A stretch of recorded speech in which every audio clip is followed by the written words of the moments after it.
All right, checking the chickens. What is up, everyone? What is up? Another Tuesday, painting some miniatures. Hooray! Hooray! We got a lot to do here. All right, now we're gonna do a little end of month giveaway one. What is up, everyone? My name is Brent. Welcome to Wicked Minis. How's everyone doing on this Tuesday? Painting some minis on a Tuesday. Okay. From a lovely old game from Games Workshop. We're gonna paint this dude. I don't think I have to airbrush anything on this guy. I think we're just literally just gonna paint everything.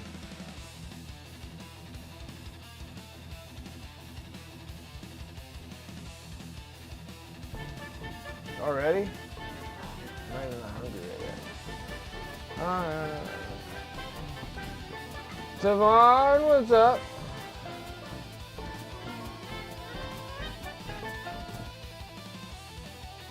Chinese chicken.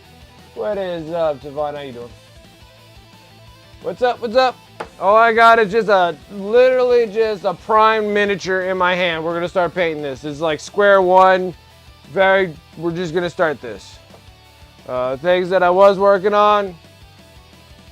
So we have Demon Prince, painted in Emperor's Children, color scheme. This one's all done. I was working on the bottom half of Fulgrim on the last stream. This is the bottom half. We still got much more that goes onto this, plus wings. And yeah, so then now it's the beginning of the month, so I got to get the end of the month miniature painted up. Last Friday of the month, over here on Twitch. I do this for all the subs to support the stream and stuff, so I always thank you guys so much. Follows, subs. Keep doing this every day. So we just got literally a primed miniature that we're going to start painting right off the jump.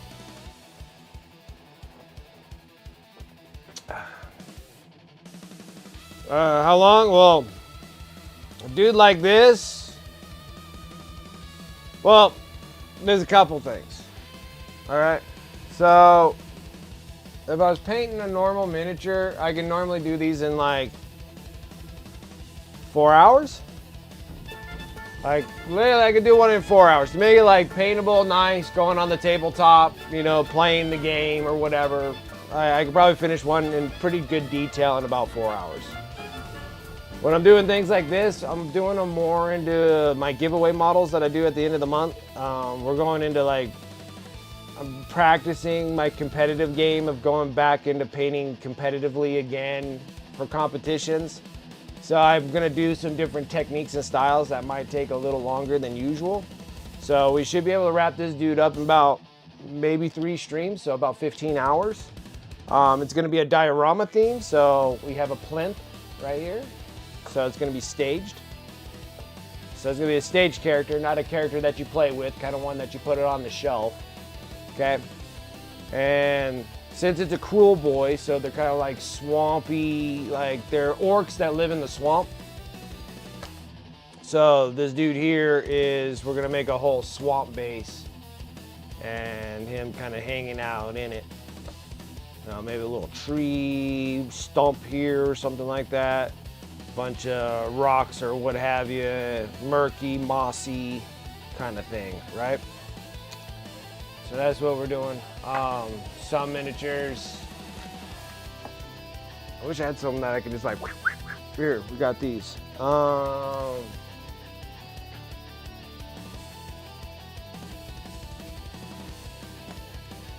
to look if I got any normals. Ah, here we go.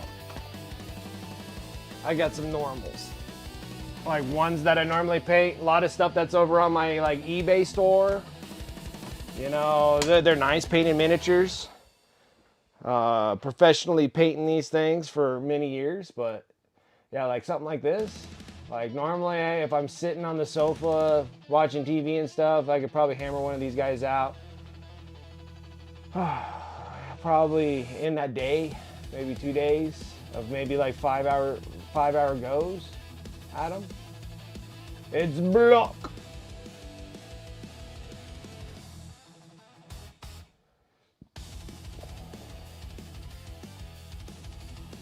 So these are like just like normal dudes. They look really nice. They look good on the tabletop when you're playing the game. You know, and throwing some dice around. It's pretty nice. So stuff like that.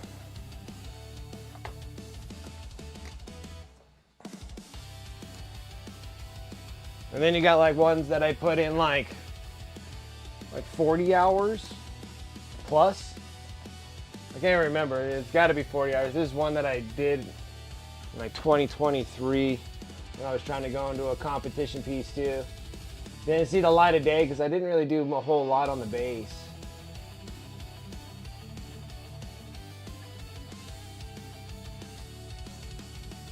Just solely focused a whole lot on the miniature itself.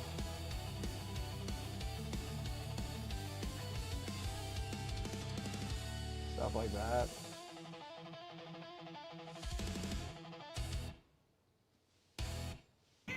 Elf on the shelf. That's funny. Appreciate it. Thank you guys. Appreciate it. Need that help over there on YouTube also, trying to do that striving goal to 1,000, so I appreciate it. Thank you. Alright, let's start planning out and start sketching colors, start doing everything with this pretty much paint by numbers. This is going to be green, this is not going to be green, all this kind of stuff. Thank you again. Appreciate it. Need a little bit of heavy metal in our lives. I just actually watched all the heavy metals Sunday? Yeah, Sunday evening.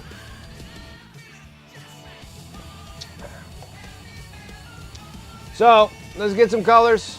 Let's get some greens. Let's get them greens. We're gonna do... Well, my other greens are in the other place, so we got these. So, we're gonna use the AK greens. We're gonna use the AK. Ooh, no. These are the different kind of orcs. We're gonna have to do a different. We're gonna have to do a different scenario here. We're gonna do these ones. We're gonna do these ones. We're gonna do dark green, gray, and golden olive and olive green. Yeah, that works pretty good. We'll do that.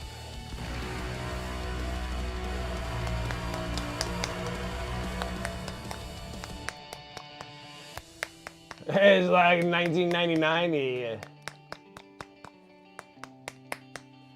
Planning tonight to finish your wraiths. Nice. Might start your next 5 immortals. Very nice. What's up, Dragoon? How you doing? Okay, guys. Let's start laying down paint. Let's start painting some stuff. Yeah, just But then after we're done with this dude, we've got to finish up the rest of Fulgrim. Once Fulgrim's all done, we're going to be doing more. We're going to be doing Necrons ourselves. We're going to have to hammer out some. Well, down with the sickness with some Death Guard. Death Guard will be coming here soon. I got 2 of these Necron miniatures we got to paint. These are the last 2 Necrons that I have to paint. I don't have any more in my inventory. All the rest of my Necrons are over on eBay or sold on eBay. And then I got a whole bag of Death Guard. So that works out good there. Not very many Death Guard, almost done. And then those 2 there will be cleaning out my inventory. I've been working really hard at getting out of my inventory. Went on a little bit of a buying spree, and then that turned into a colossal nightmare. So I gotta pick some armies. I can't play all armies, even though I wish I could. But what can I say? It was a good thought at the time, and then I need to start getting some of this stuff out of my inventory. I got too much. Alright, let's go ahead and just start doing all the skin tones. And the green gray. We're in the starting phase here, so it can be a little messy. It can be a little messy.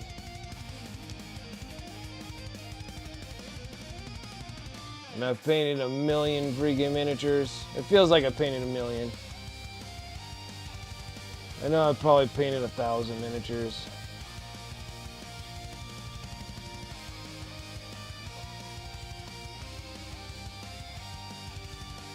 I'm like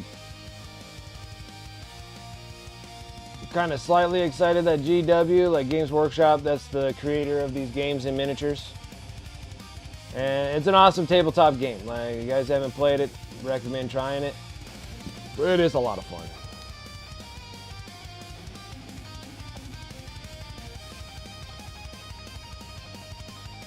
It is a lot of fun. Like, honestly, I cannot complain about the fun.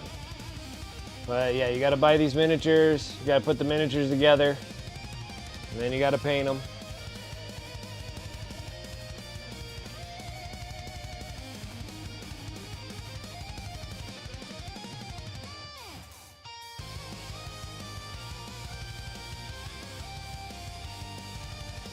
And so most of the time do little tutorials, paint along, hobby hangouts. That's what kind of my stream's all about anyways. Because sometimes doing this stuff by yourself in a room, oh lonesome. You know, it's kind of nice having, you know, a slight bit of company while you're doing something of this sort. Talking about cool things, what new things will be coming out. I can't wait till I get my freaking Lieutenant Titus helmet. Now I think I might collect all the Joy Toy helmets. I think I might do that.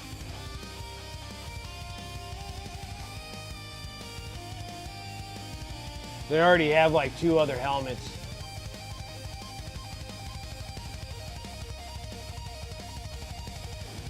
Plan was to paint my Gorky, but headache. Oh, I'm sorry. So finishing dinner, then we'll see. Gotcha. Yeah, hopefully Dragoon get those flash gets done. Heck yeah.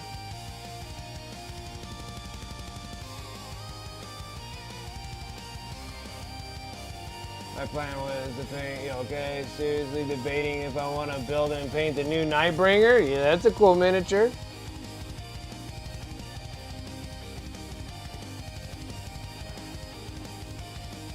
That is a cool mini. Nightbringer, get him commission painted. It's a cool mini. Either way, it's an awesome. The new Nightbringer is really cool for Necrons. He is a cool miniature.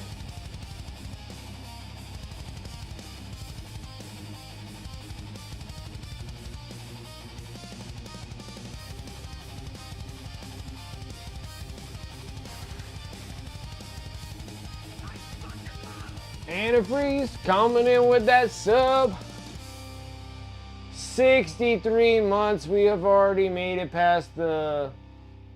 Is it 4 years? Or is that 5 years? Am I in 5 years now? Or is that 4 years? I can't. I can't count. I can only paint. That's seriously 5. Have I been doing this for 5 years?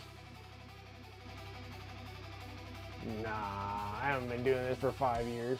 I haven't been streaming for 5 years. You kidding me right now? 5 years.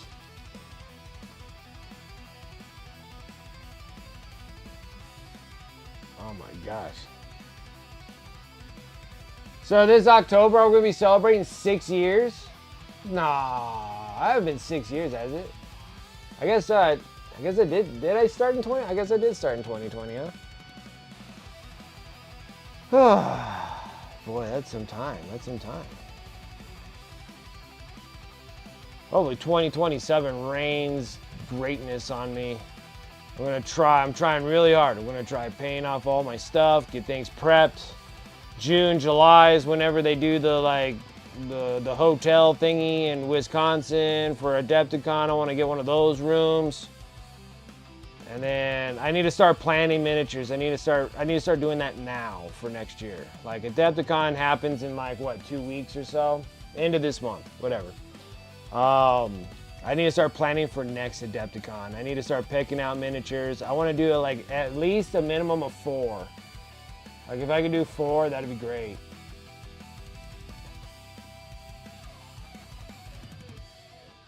Demon Angel, how's it going? Demon Angel Wolf.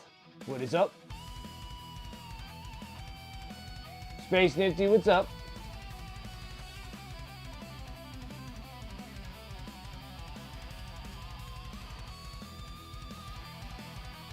I was like, well, I have been sub for 4.5 years.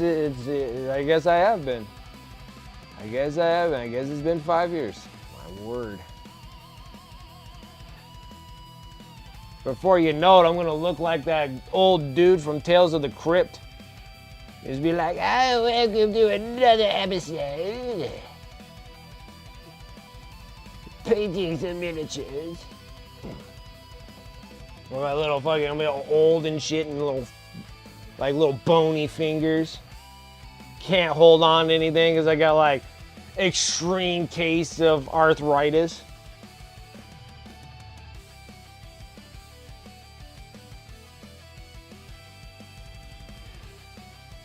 Like, 50-something years ago, 55 years ago, I didn't have a chance to, I never shook before. My hands were never shaky.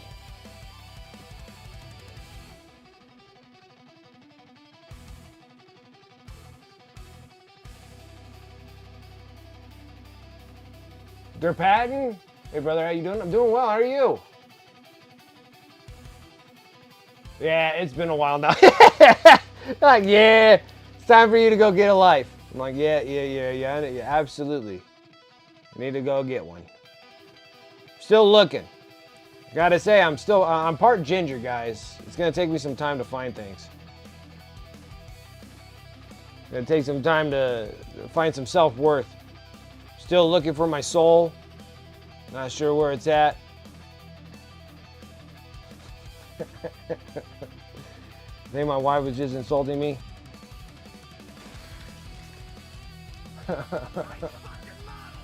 Space Nifty coming in there. 61 months. 61 months, yeah. Oh, golly. 5 years. What have I done? Painted 1,000,000 miniatures. That's what I did.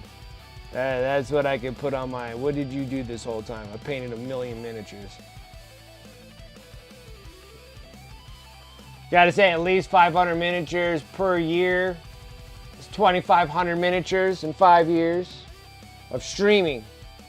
Not including that I've been in this hobby since I was a boy. Oh, it has a shirt. I assume it probably is.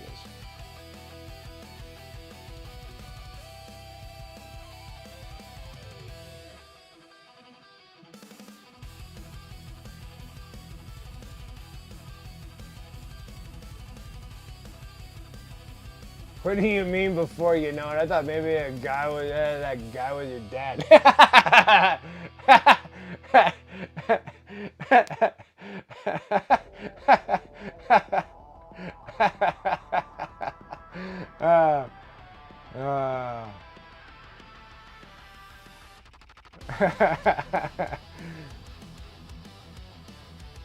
I've been watching this guy for that long. I know, like that long.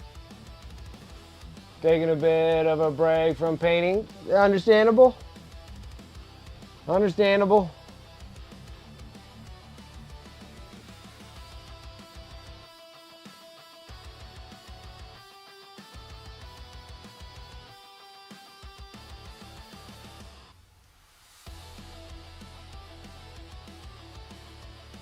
I see a lot of people take breaks. Lots of breaks. A lot of people, mental health. I always feel like this is like soothing. Like this soothes my mental health.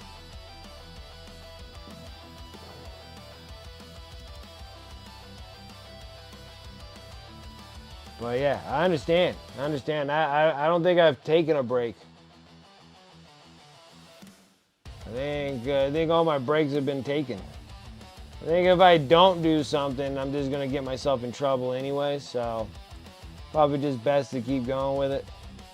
Like every day I have to feel absolutely exhausted to actually be able to sleep well at night. So I think it just keep going. I just keep going.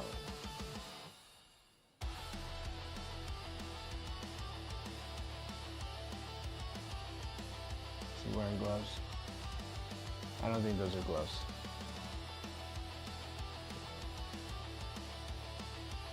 See, we could be a little sloppy on this because we're not doing all the fine details just yet.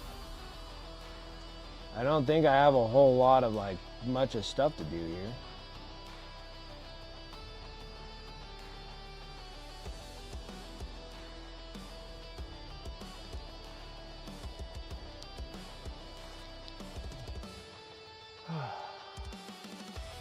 Hey, like gallons of paint, maybe a gallon? Hey, it's possible. You know, you gotta say it's like 12 milliliters. Like how much is 12 milliliters? Like how many milliliters is there in a gallon?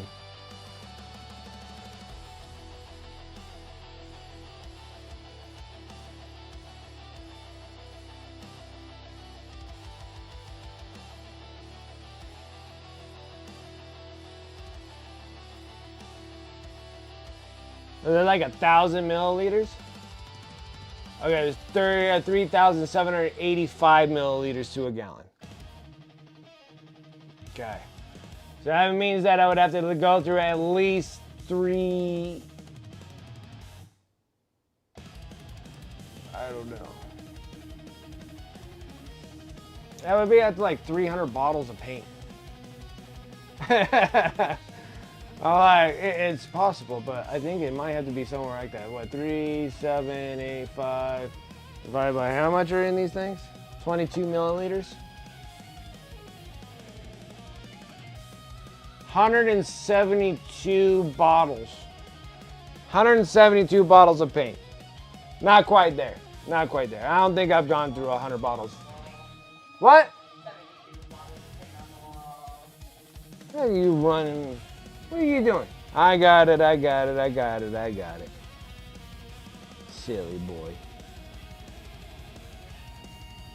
I start streaming and then everybody wants to talk to me. I'm just so special.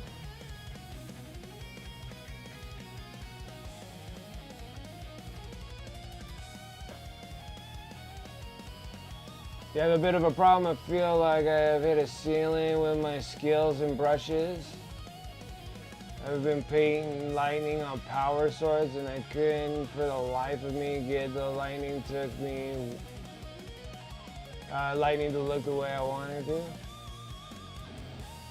Is it a me problem or is it the brush that had the problem? You just sit it a medium layer brush? Maybe. Yeah, try to find yourself some, I don't know, it's just like, I guess, especially when you're doing lightning. Okay, so if you're doing lightning and the lightning things are coming out being like probably too thick is what I'm thinking. Like too thick. Because that's my biggest problem when I'm doing lightning is if they come out too thick. So they're not looking like that. And yeah, maybe a brush is probably a change in brushes. Something that you can have a brush that you can actually like write your name like it's like a pencil. I mean, if you can get something like that, that'd probably be a little bit better. They are. They're expensive. But you know what? The Kolinsky Sable to a Sable brush, you know, I really don't know any difference between them. As long as they're just hair brushes. I like hair brushes better than synthetics, but that's just me, my own preference. I know a lot of people that love synthetics, which that's great too. I have a bunch of synthetics. I use so many, you know. But my big deal is I normally run a lot of the Sable brushes.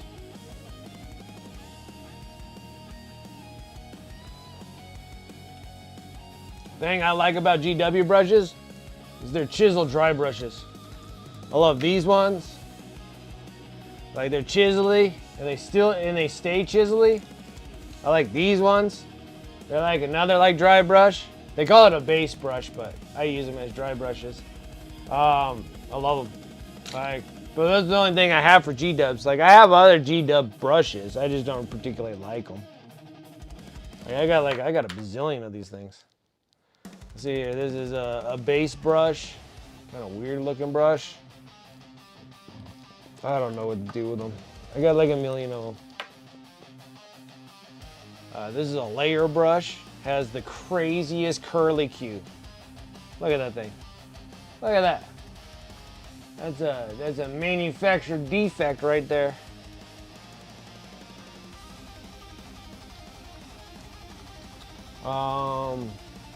Yeah, but the thing is, like, I paint with these. I painted these like these things for like hundreds of hours. You can tell I don't even clean it. You can see the paint just wadding up on the ferrule. Just beating them up. Just beating these things up. I'm whacking on this brush for days.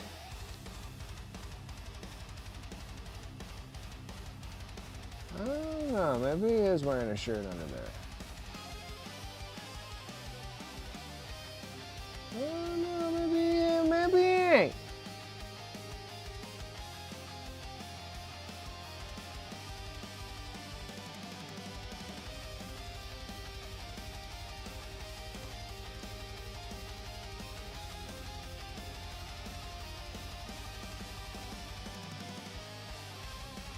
A lot of times getting some inspirations. Normally I'll look at some other painted miniatures and stuff like that. I like looking at a lot of canvas paints and stuff like that.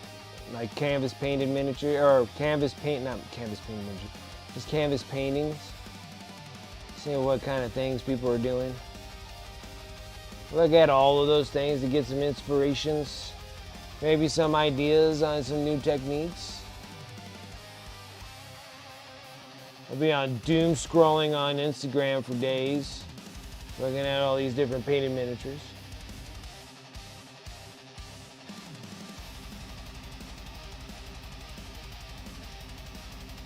See if I can integrate or acquire new techniques.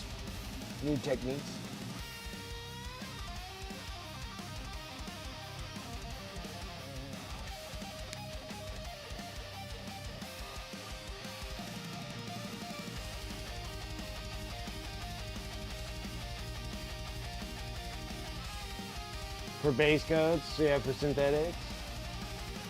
Brushes, they got rid of all the decent stuff.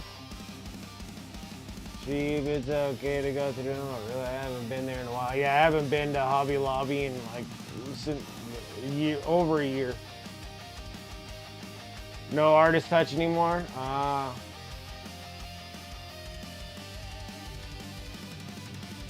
No. Nope. I don't use any brush soap. I have brush soap. I wash my brushes like once a month. And that's an if. That's an iffy.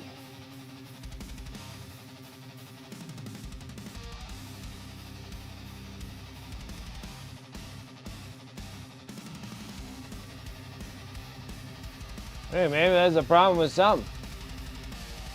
Maybe you're cleaning the breaking in of the brush. I don't really have that many faults in brushes. I know when you first start a brand new brush, they're a little rough at first until you break them in.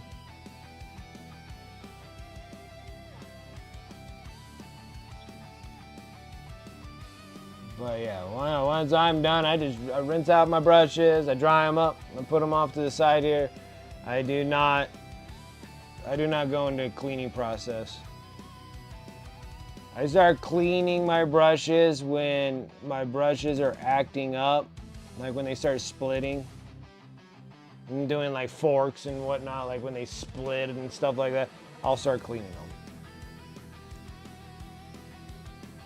Like I don't clean them after every use.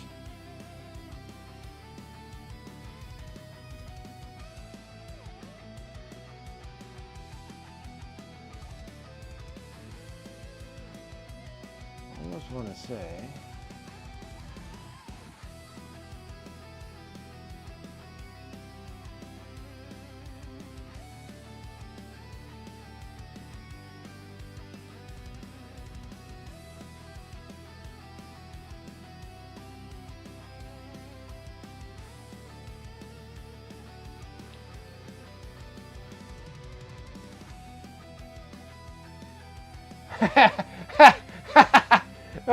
Really?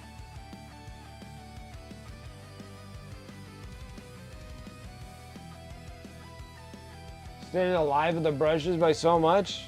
I don't know. I feel like when a brush is done, it's done, you know? Like it is that not the streamer that talk about brush care. Oh.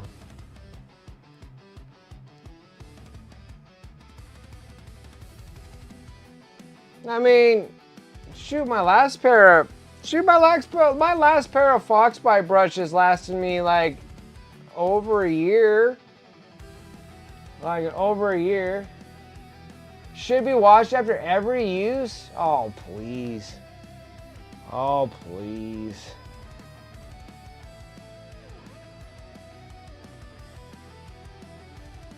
Washed after every use? Once you're done with it, you have to sit there and spend all that time cleaning them? I feel like it gets rid of all the break-in stuff that makes the brush do what it's supposed to do. I guess maybe if the brush came out like straight out of the package, like excellent, you might want to keep it that way. But mine, I have to beat them up a little bit. Like your brushes need to be beat up a bit.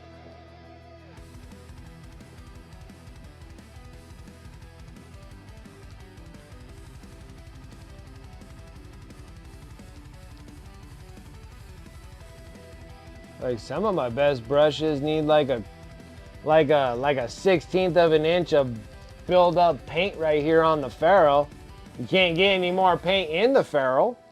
So if it just seals itself nice and tight right there, my brushes are always super tight.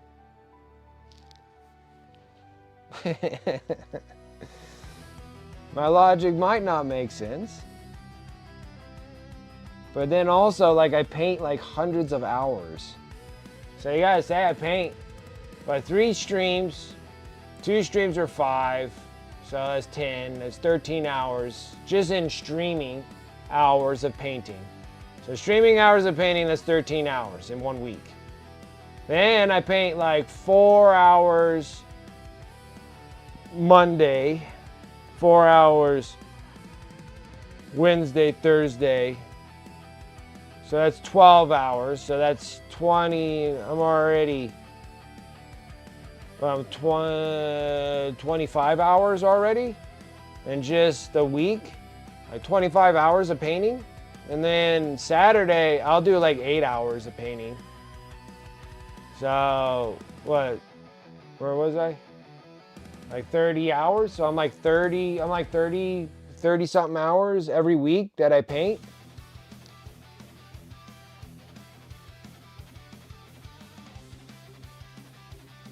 Oh, that's a good point. Well, you got to get the break-in period. So the break-in period is getting paint in the ferrules. And then it just seals it. I feel like if you keep cleaning it and then you're cleaning all the paint out of the ferrules and then more paint keeps going further inside the ferrule and then it's like separates my brushes. I feel like cleaning them like degrades my brushes. Like it needs that good old fat coat right around that thing. Like a good broken in brush. Now this, granted, this is all by personal opinion. Everybody can do whatever they want with their brushes. But this is just what I do with my brushes. And I literally, like this brush here, I barely take care of these brushes and I'll have this thing all the way until the end of next year. When did I start this new brush? I started this like October or whenever I bought the new set of brushes, I can't remember. Because my old brushes were going bad. I had like almost over a year, at least over a year.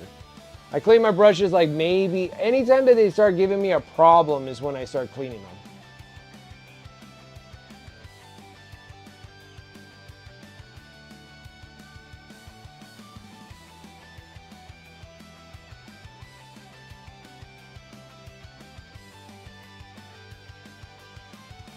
I don't know.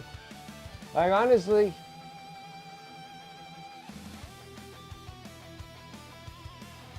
It's like when the tip goes, but the tip will naturally go away anyways, just by painting. Like, you'll have like 4 or 5 hairs that are stuck at the tip there. Those will eventually start wearing out, and then you're on the base, like mine. My tips on my brushes lost that like super fine pointed, like those 5 little bristles that make a point.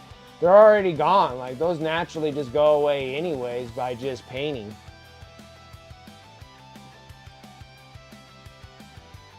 But yeah, like I would pre-seal those things with glue. I mean, they already have glue in them. Like, they're already glued in there. It's not like they're just tucked in there. They're like glued in there anyways. Then there's just a lot of like up to debate, I guess. Up to debate about how to take care of brushes. Like, I swear I paint 40 hours a week on these things. And for a whole entire year. So it's like 52 weeks. I beat them up, guys. Like, I beat them up, yes. But they're really nice brushes. Like, and then they start turning into these big old nightmares. Look at that thing. I've had this thing for freaking 5 years, suckers. Now it's just a mixing brush for my pot of paint. Look at that guy just cut, like the paint's coming off of these things. Like, beat them up. And it doesn't matter if you use this brush once. You buy one of these, you buy one of these bad boys. You use them once, and they turn into that. There's nothing you can do about Army Painter. They just suck. That curly Q crappy brushes.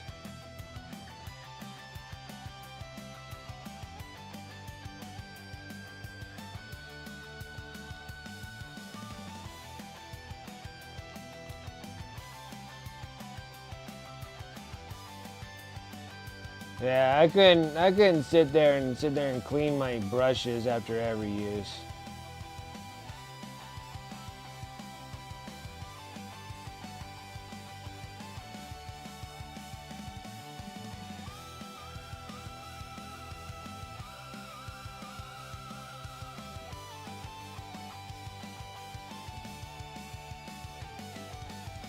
Man, if you're ever oil painting, you just gotta rinse your brushes. The oils already do their magic anyways of conditioning brushes. I don't know. Like, that one's like up to debate right there, because I don't know. I mean, I tried one time just trying to stay on top of like cleaning my brushes, but then it just leads that I just don't.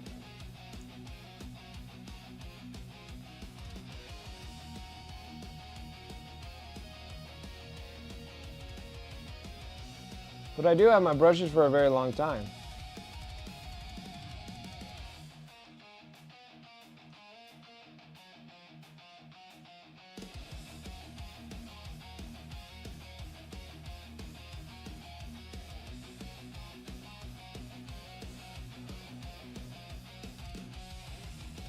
So, when it comes to brush care, I don't have the answer to it because I don't know what's the correct answer.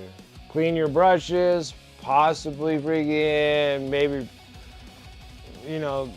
beats them up a little too much.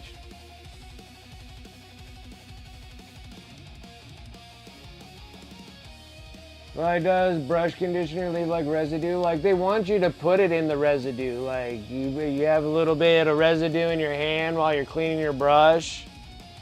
And then you kind of like drape it in there, and then you roll it in, you let it dry with it, and it's supposedly conditioning them, but I don't know if it's doing good or doing bad, because like I feel like my brushes get all fat right around the body of the brush, and then it's not tight like this anymore. It just starts turning into this thing, and it's just a weird thing that it does, and then all of a sudden they all split in the center. So I don't really know. Like, I don't know what the right answer is for. Like, I can see like if your brushes are like starting to like split or fraying, and then you start cleaning them with a brush cleaner, just to try to get some of the paint out of there, because some of the paint's like forcing the hairs apart from each other. But if the paint dried around the ferrules while the brush is still pointed, then I don't see how the paint can make it separate any more than it is. So I don't know what the right answer is. Like, I don't know what the right answer is. Because like my Foxbite brushes will last over a year of me not taking care of them. So if I take care of them, would they last me 2 years? Or would it just be the same thing? Because, I mean, a brush will wear out.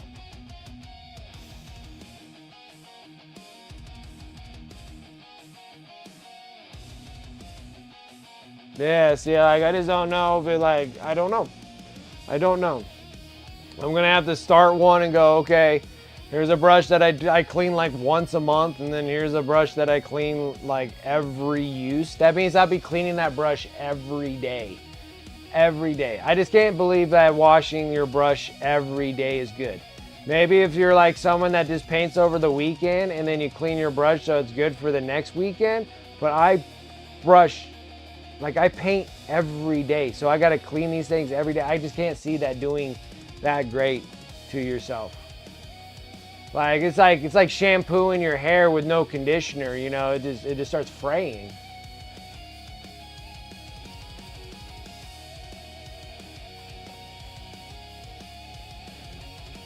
Oh, they have like a gel that you put on it? Yeah, I just don't know.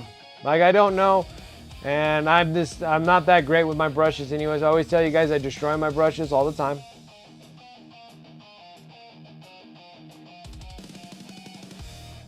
But I can tell you something that can really take stuff off of your brushes though, is that LA Awesome Sauce. Like, that seriously cleans. Like, that seriously cleans. Like, that stuff strips the paint right off your brush, dude. Like, that stuff cleans all of that crud that's in your in the ferrules. Because I mean, like, seriously, guys, like, look at. Let's see here. We're already like what, 6 months in this? 6 months on this brush. Like, look at that. See? Still has a nice. See, it still has a nice, lovely tip on there. So look at that. Look at that. See, it's already sealed. Like, it's sealed in there. My brush ain't gonna go anywhere else until the paint rises into the body of the brush. Well, then all of a sudden start separating them. But like, look at that. Look at that. That's like that's thick, guys. Like, that's thick. You see all that thick paint right there? Right around that bell, or right on that ferrule. Look at that thing. Been like that for like 6 months.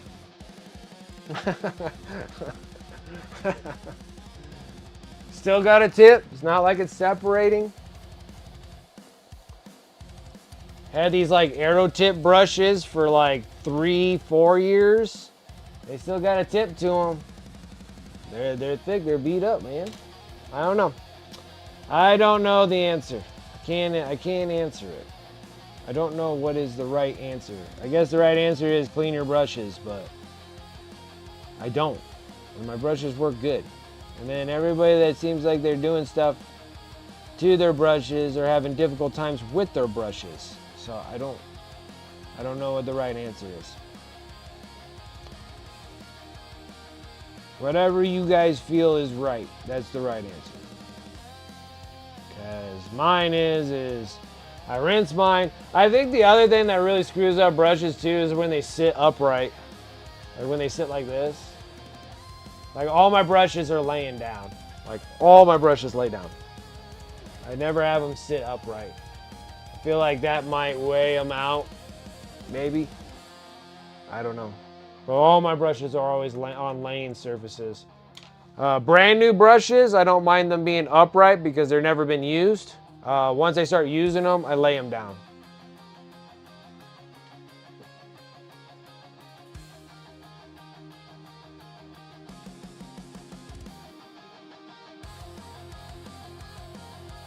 So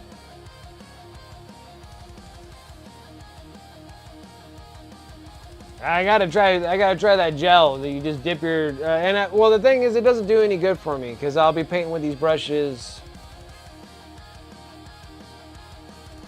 the next day. Like, I can see like sealing your tips if you do it like every weekend or something.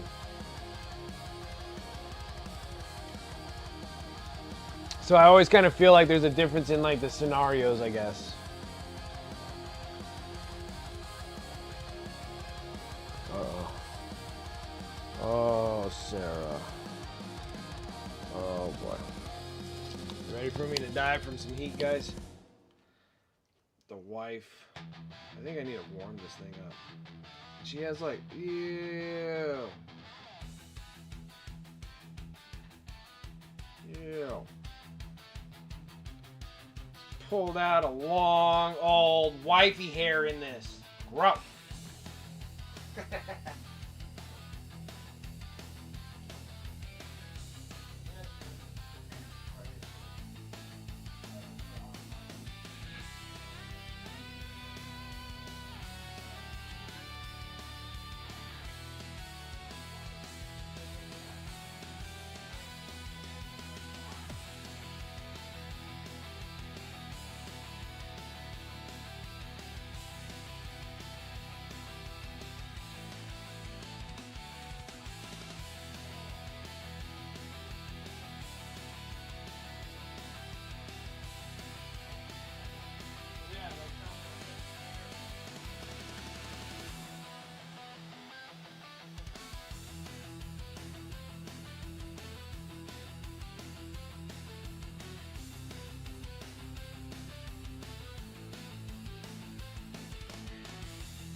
Oh my gosh.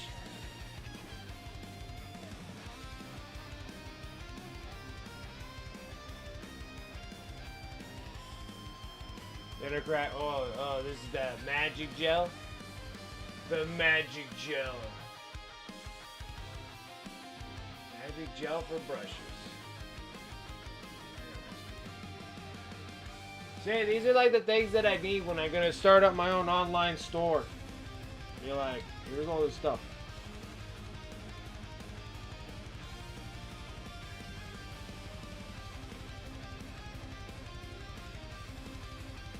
Per plus 2-in-1 shampoo for your brushes then? Nah, that's what I was thinking. I'm like, you can use shampoo.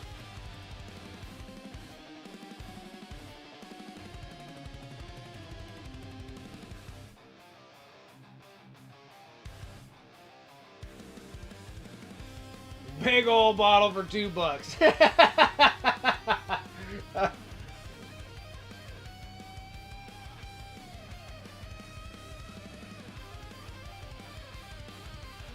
I guess so. Like when my brushes start getting like really funky, like I'll put a little LA Awesome sauce, like just a smidge. Dip my brushes in there, dude. Like all that stuff just comes right off of it. Can't leave it in there for long. Half a day, whatever. You pull it out and then you just start wiping it. Just like black coming off of those brushes. Probably everything that come in inside that, everything inside that barrel is coming out.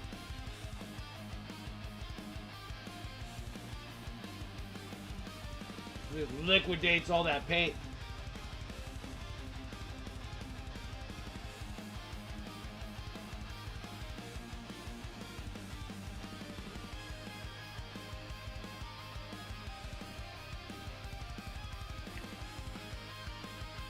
My only question is it actually giving longevity to your brushes or not? I don't have the answer to that. I feel like ones that I take care of all the time, it feels like they're always so open and fluffy.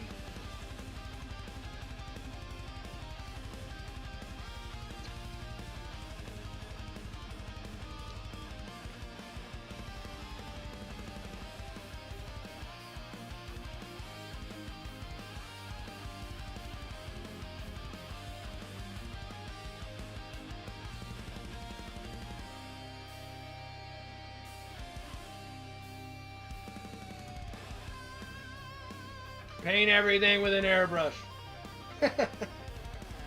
I give up on brushes. I don't know. I always have a hard answer for that, guys. I mean, honestly, I pay what, $30 a year for brushes, so it's not like I'm like, you know, spending a lot of money. They're expensive, yes, but they like last me so long, you know.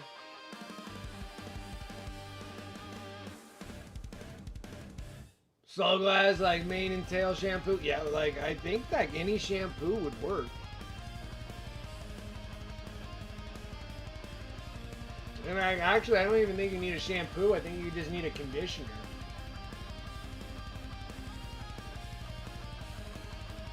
Like clean your brushes with LA Awesome sauce.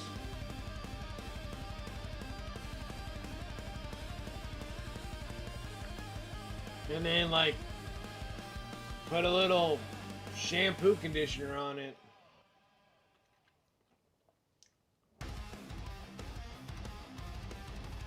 There was like a, and then you're be concerned about like animal hair. Like when I was watching, like back in the day when I was watching taxidermy videos. And like they wash the furs after they're done tanning the hides. Like they'll wash the furs and they wash them with like extra, I forget what the heck that stuff's called. I have some in my garage. And it's like extra concentrated. Like extra concentrated, and it makes the like fur like super soft. Well, I don't know. I don't know.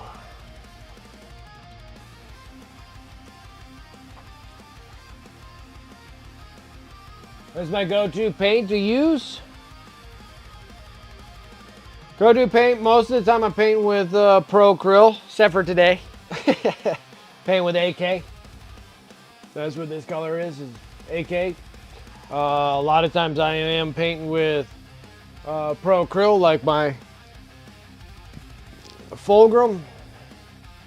Fulgrim is all painted up with Pro Acryl paints. Except for the golds, we were doing something a little different with the golds.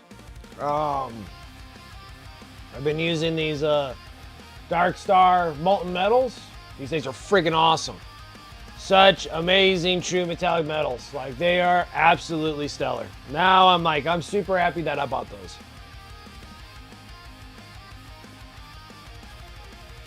Go-to paint, Pro Krill, AK Interactive. Actually, I don't even mind the new Army Painter Fanatic paints. We'll be painting more of those when I work on those Red Corsairs down the road. My weatherings, I still really like Secret Weapons paints for weatherings.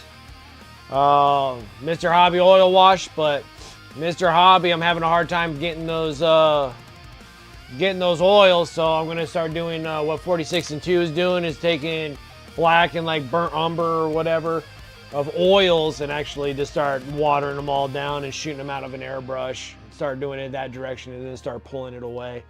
Once I'm done with Mr. Hobby, I think I'm gonna be done with Mr. Hobby and I'm just gonna go that direction.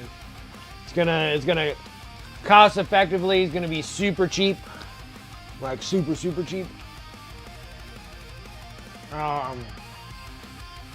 What's up, Chaotic? How you doing?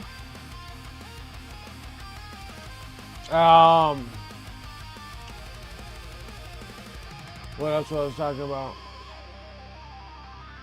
I had 2 thin coats. I got rid of all my 2 thin coats. I don't like them. You know, it's just preference to everybody. I still have a little bit of them because I got to do my Blood Bowl guys with those colors. So I have those colors, but I'm good. We'll see what happens when I get when Cult of Paint and their paints are available. I did the Kickstarter for that. So we'll see how those paints are when I get them. I'm really crossing my fingers on those because the Kickstarter for 2 thin coats, I was like, kind of paint. See, now Chimera paints, like that's another one, but kind of hard. Like, is there like a specific place that sells them, or is that just something that, like, it seems like Chimera is like nothing but Kickstarters. They kind of bug me a little bit. Like, is there a place that like sells like all the Chimera paints? It feels like I'm always missing like Chimera paints. But same thing, single pigments. You know, single pigments are okay. There's just a lot of mixing. Dracoya minis. It's random. You can find them online, but they're expensive and sometimes they're out of stock. Yeah, like that's like all I see. Like they're out of stock. Not like some places have them, some places don't. They're kind of all over the place, kind of like Vallejo paint. Like Vallejo paint's the same way too. Like some people have Vallejo paint, some people don't. Like it's just weird. Like they have some paint, but not all the paint. Kind of it's a little buggy. Oh, I'm missing you guys. Sorry. Dracoya minis is one place. Michigan Toy Soldier has them now too. It's such a nightmare ordering from Michigan Toy Soldier.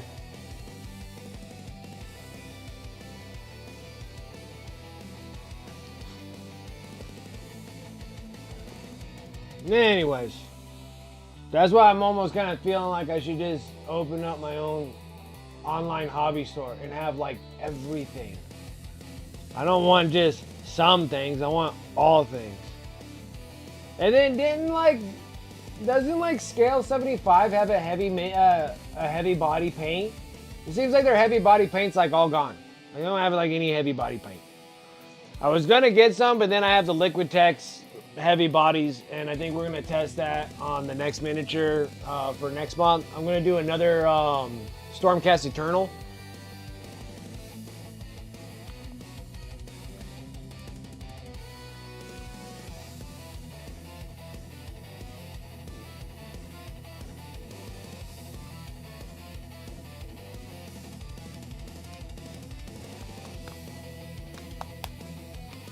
Yeah, but I want something that's a little different.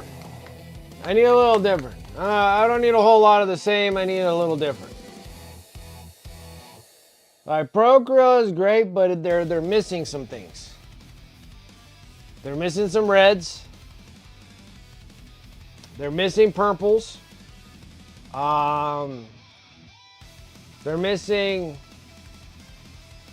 I want to say they're missing yellows and oranges.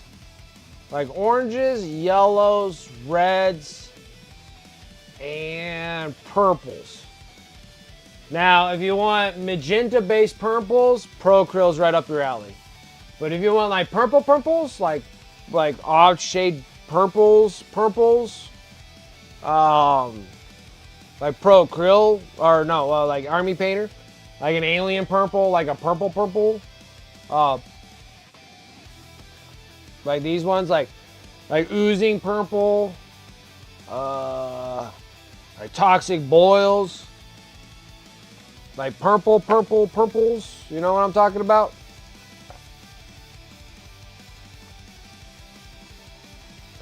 Like Mutant Hue and Grimoire Purple and Orc Blood, like purples, not magenta purples. Does that make sense?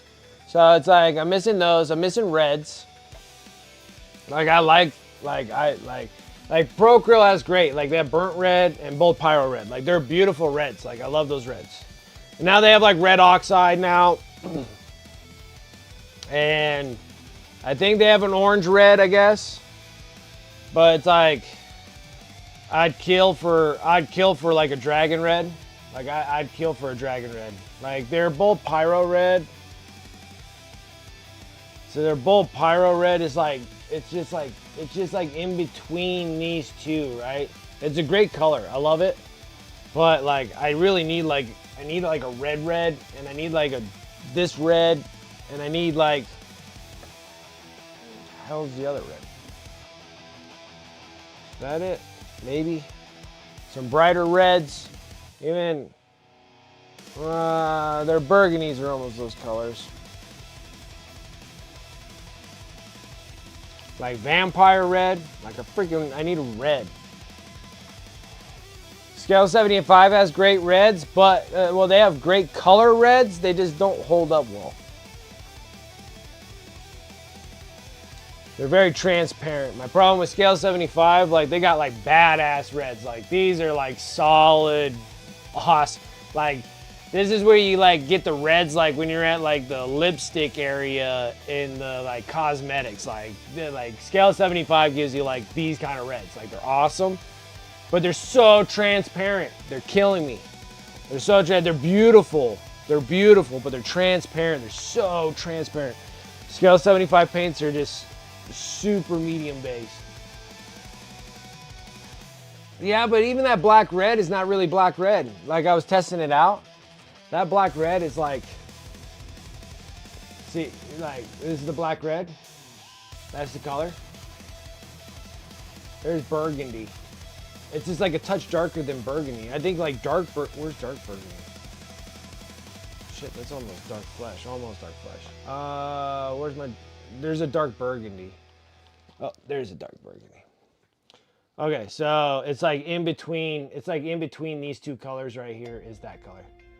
It's just another burgundy, which is another magenta base. So it's like, it kind of gets me a little bit. I love Pro Krill. I don't like I hate talking shit about it. But it's just that all these things are super pink. Like they're all magenta based, which I like magenta and stuff, but like all of these things are just magenta based paints. And it sucks in some cases, you know? I want some like solid reds. They got awesome blues. They got the best jade on the planet. Like this color here is like my favorite. Like just flat out jade is just a gorgeous color. Like it's so nice. They got a great set of greens. I still feel like they lack a little bit on the browns. Like I got like dark umber and light umber, and then I got like warm brown. But those are like signature series, so those are like people that had to mix to get that color. Like I don't have like a base amount of colors. They got like dark golden brown, which is kind of more yellow based. Just kind of missing that like that era of Yeah, their mahogany is awesome. I love that red brown, but I like to have some more other brown, like more browns. Browns, yeah, browns, purples, reds, yellows. Like I have like a really bright yellow, and I have like a medium part yellow, and I have like no dark yellows. Like there is no dark yellows. There's no oranges. You only have orange and burnt orange. I don't have like any like yellow orange, like that sunburst orange or whatever you want to call them, or even like dark yellows. Be really nice to have some of those.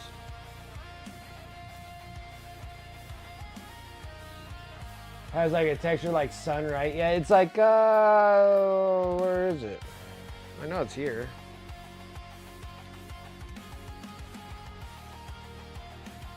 I mean, it's cool, but it's kind of like weathered wood.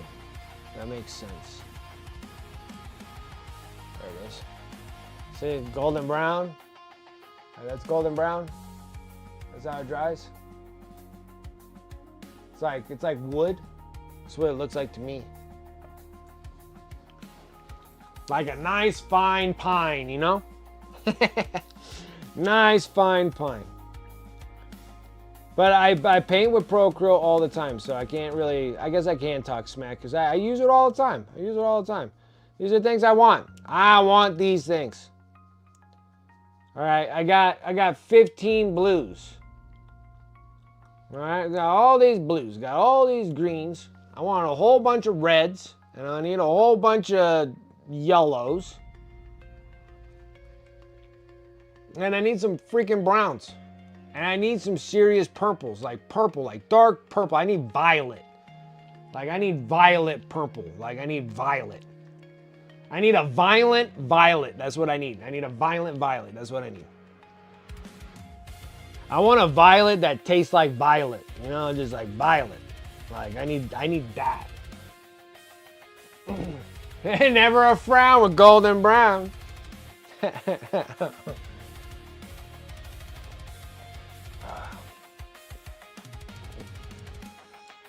Oh, why am I doing this? Guess we're just testing the waters here.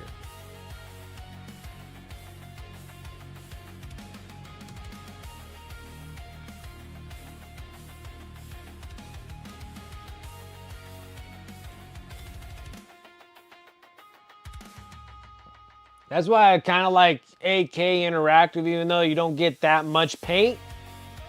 But like, I mean, look at that. That's like dark green gray. Like that's a freaking awesome color. Like solid, awesome color. Like such a good color. So I feel like I want to have a set of AK Interactive paint because it gives me all those little in-between colors.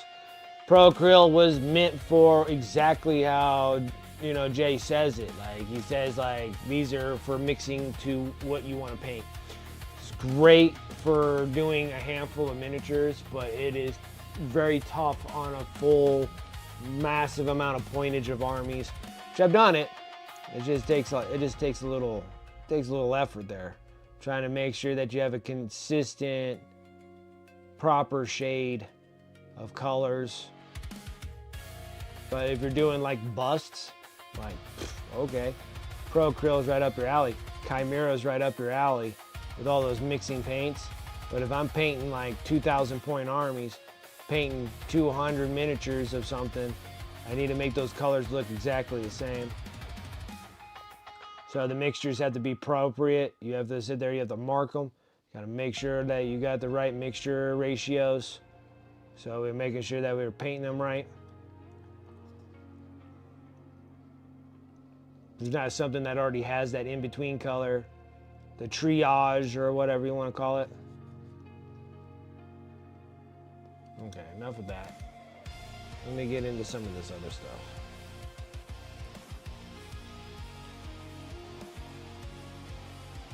A full AK set, like a full AK set will fill in all your in-betweens because the consistency of this AK paint and Procryl paint are relatively the same. Really high pigmented, extremely matte, like, well, matte-ish, I guess, but they have the same consistency, great coverage, both of them do. Procryl has an excellent coverage, excellent coverage. So does AK. Problem is, AK is only 17 milliliter bottles, and AK and then Pro Acrylic gives you big old fat 22s, and those are awesome. Like, you get a huge amount of paint for the buck. It's a great purchase just because of that. You get 22 milliliters. You get massive 22 milliliters to these little dinky 17s, right? But the paint consistency is technically the same. They're great. So I feel like they go together really well with each other. So if you use a lot of Pro Acryl, to use Pro Acryl and AK both will mend perfectly with each other. Like they'll mend good if you have in between colors that you need for AK. That's what's always been in my mind the whole time. I'm sitting here trying to get through all the paints that I have. I've been burning through P3s, all my old Army painters. Not any of the new Army painters, the old Army painters. I got new Army painter paints, but that's specifically for a specific Army. Trying to get rid of all the scale 75, but keeping only certain things for scale 75. But that might change too. I might get rid of all the scale 75 stuff that I have. I do love all the flesh tones from scale 75. I need that high transparency. It makes things work so good when you got that transparent paint. It's not transparent paint, it's just very transparent of a paint. And that's where scale 75 factors in so well in that. So flesh tones, non-metallic metals, all those kind of things actually kind of flow really well with scale 75 because it's so transparent. Like, you just water it down. You can glaze with scale 75 without using a glaze medium. Like, you can just literally just glaze with it. There's so much medium in it already. AK does not glaze very well. And same with Pro Acrylic. You have to put a glaze medium in there. Not a big deal. It's just an extra step. Scale 75 kind of factors that out because their paint's so less pigmented. They're not high pigmented, and they're higher medium base, so it's easier to glaze with them when you water them down because that's exactly what you want. So the non-metallic metals for the silvers and the golds and what have you, they're awesome. Like, freaking awesome.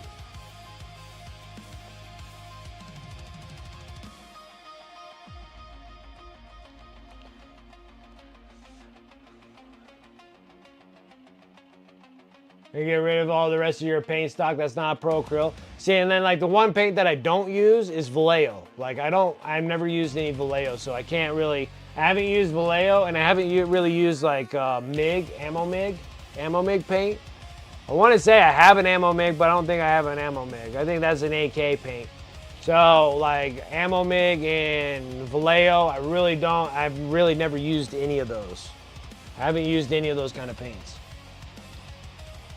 And then like all my P3s, I'm trying to burn through my P3s. I'm trying to burn all the rest of the colors of my scale 75s, keeping it down to just non-metallic metal stuff until I can actually get a full set of AK. Like, I feel like it's a great purchase to do it. Probably not right at this moment because getting it from AK itself is a fortune to get it shipped to you. It's kind of like why I want to do an online store. It'd be easier for me to get product if they just ship it to me and let me deal with it.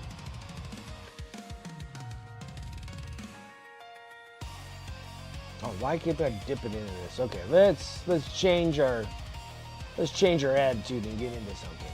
What are we gonna do?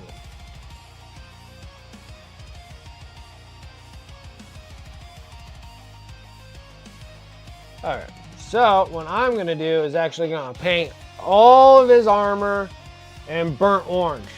Burnt orange, I'm telling you, burnt orange. We're gonna paint all of this in burnt orange. All his armor. Because then we're gonna do non-metallic metal, steel with burnt orange. Which, actually, I was just talking about that. Nope, I want the coverage. No. Let's change that. I have orange for silvers. I gotta figure out which one is what. I need this one. Like I said, I have a scale 75 for this color. Trying to get through all my metallics from scale 75. The metallics are not bad. Like, they're not bad metallics. I use them for all sorts of stuff. I'm just trying to use them up so I can just minimize the amount of paints that I have. And I'm getting through them. But that Dark Star Molten Metal, dude, I'm highly impressed. Highly impressed. Now if I could figure out how to do the polishing part on that, we might be able to make some serious stuff with that freaking Dark Star Molten Metals. Almost done with the rates already? Man, I just got the base coat of green on this miniature. I haven't BSing for too long. We haven't done anything, guys. Just looking at a primed miniature. That's all I got.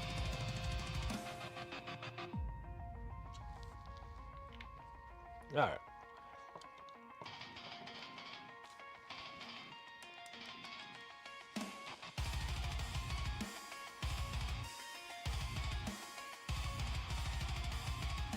Ugh, I should have just went with burnt orange.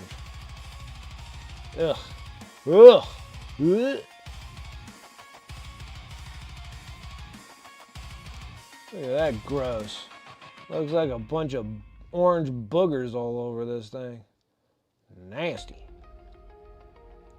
How many coats is it going to take for me to get that?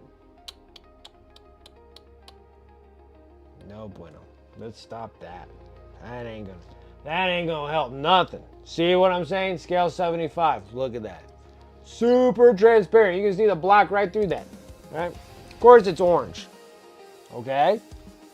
Yes, it's orange. But yeah, we're gonna get a little burnt orange here. Getting into the hobby? I just say, like, everybody's gonna have a different opinion about what paint is what. Okay? I can tell you that my favorite thing to do is just start trying out their starter sets. Normally it has like the 5 main primary colors or whatever. And then technically you want to test that. Okay? You want to test it. A lot of people love too thin coats. A lot of people like Pro Acryl. A lot of people like Army Painter. Scale 75, like there's die-hard scale 75s. There's like people want to do 15,000 coats of orange until you get it covered. Great. All that kind of stuff. Yeah, like everybody will have an opinion on it. Vallejo, everything else. All I can tell you is that don't go in as a full set. That's what I say. I can't tell you how many times that I've done it to myself where I'm like, I'm gonna buy all 365 paint colors, and you freaking hate them. You freaking hate them. I did that with the old school Army Painter. Full 300 and whatever piles of paint. Friggin' only like 10 of them out of that whole set. It's like you could throw it all away. I would just start with just the main starters, and then you decide which paint that you like the best.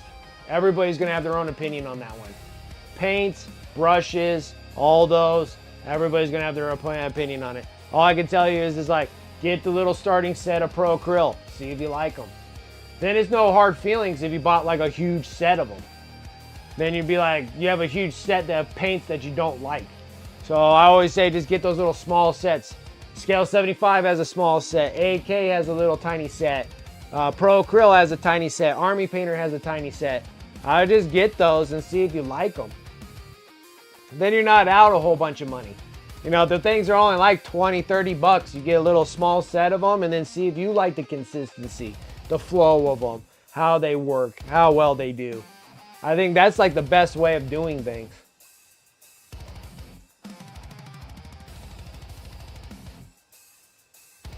Yeah, like 69 paint set. Like they're huge, like they're big.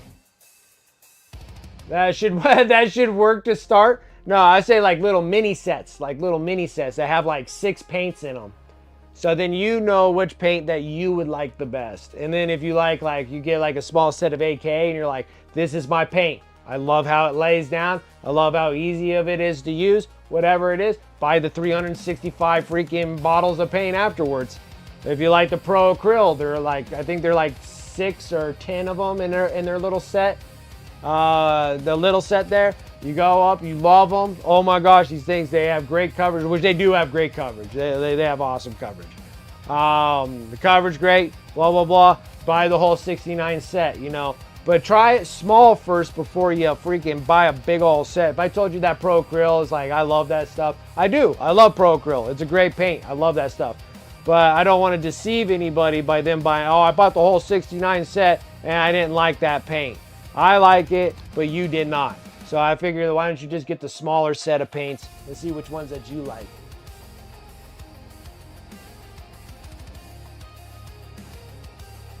Yeah, and some people love the GW paint. Love the GW paint. You might like two thin coats if you like GW paint.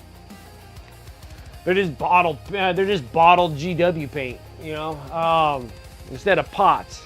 P3 are just coming out again. P3 does have some really awesome paints. It's gonna be really up to the user on paints. But those are a lot of names right there. That's like a good start, just to look at the ones that you want to look at.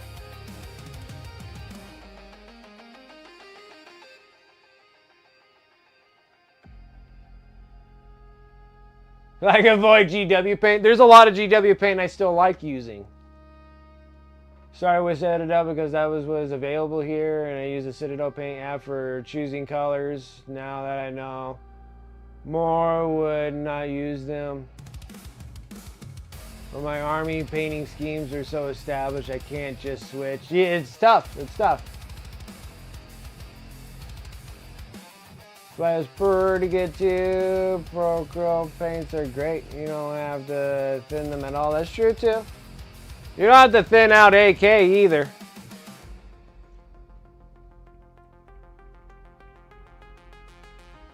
One brand really has 1 or 3 great paints for you that you need for your purposes. That's true too, Dragoon. Yeah, absolutely. Let's say a few AKs have got via kits like green plasma glow, and man, they are good. See, like, there's possible. What's up, Jeff Bro? What's up? Doing good. I'm doing well. I'm doing well. P3 whites and Pro Acryl white. Pro Acryl does have a pretty strong white. Reaper set. I forget all about Reaper. Yeah, like some of their paints are really good. Like, I don't mind it. I have D&D recently and just bought a Space Marine starter kit with whatever paints came with it. Perfect. Yeah, they're just small little paint sets that come with it. Only thing I don't like the Citadel is the bottle and the top's on. Oh yeah, oh yeah. That's a big killer. Those lids are pot killers. Like, those things seal like a pile of trash. Sit there and dry up a whole bottle just because there was a little bit. It didn't seal all the way. Sucks. Heck yeah! Thank you guys over there on YouTube. I appreciate it. Appreciate it. A little heavy metal. Heck yeah.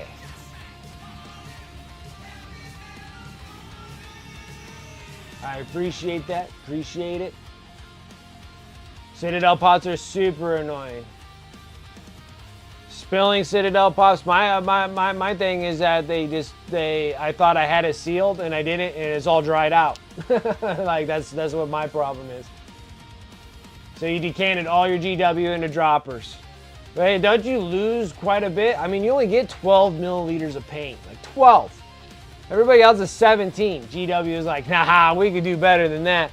12 for 3 times the price. I love GW's motto. Like, they really take that more for less, you know, really to heart. Like, pay more for less. That is GW's motto. They have been really strong on that motto. And we're all the gullible suckers that are just like, yes, charge us more. I love paying for not as many miniatures as I did back in 5 years ago.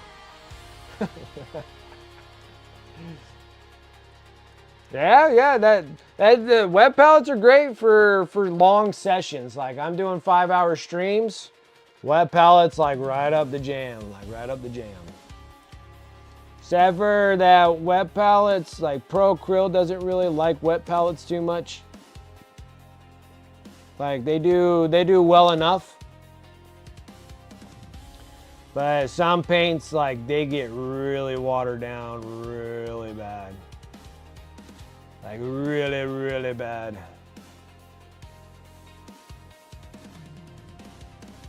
Like they're like some thirsty pigments or something like that. They're just like, look at all this water. And then they're just toast.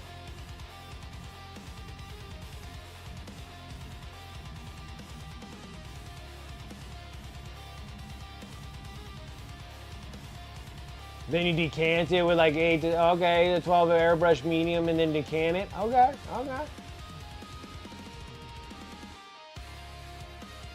I test them out and let you know how they all perform.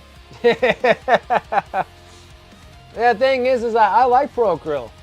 I paint mostly with Pro Krill. Now I got some scale 75. Oh, dude. Nope. I threw a whole bunch of them away. I didn't even want to deal with them. I just threw them away. I'm like,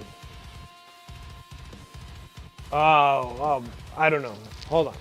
That's a good question. I know you were joking, but like, I'm like kind of serious. I'm like, you guys want paints?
Oh, shoot.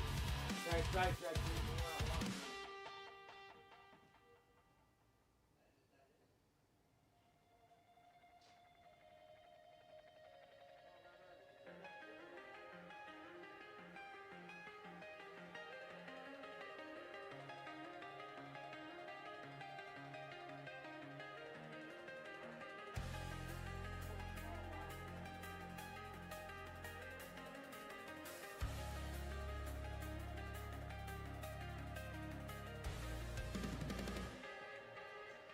Nope. Yeah, I made a final decision. I threw a ton of paint away. I just threw them away. I should have probably just gave them away. I just threw them all away. I should have donated them, actually. I should have just took them over down to my local game store. I didn't know about that until later. I took all my paints, and all the paints I don't even use, they were just piled up. I just threw them all away. I don't need them, don't want them, don't use them.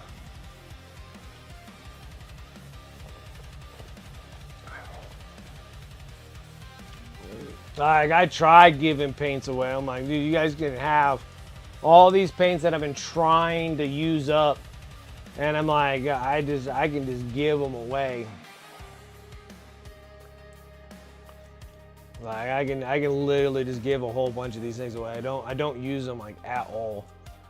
And then I should have done something like that. But now I got like, I'll give anybody who's a GW painter a deal on all the GW paint I keep acquiring from those stinking ass magazines that I get. I will cut anybody a deal. I got like 100 I got like 100 freaking GW paints. Like, I do not use GW. nor will I'll use some GW paint, but I'm over the GW paint. I'll give anybody a great deal on all those paints. I do not need them. I got like 5 McCrag blues. I got 5 freaking Marnius Calgar blue, or whatever the frick they call them. Time to finish your nights? I thought you already did I thought you were done with your nights.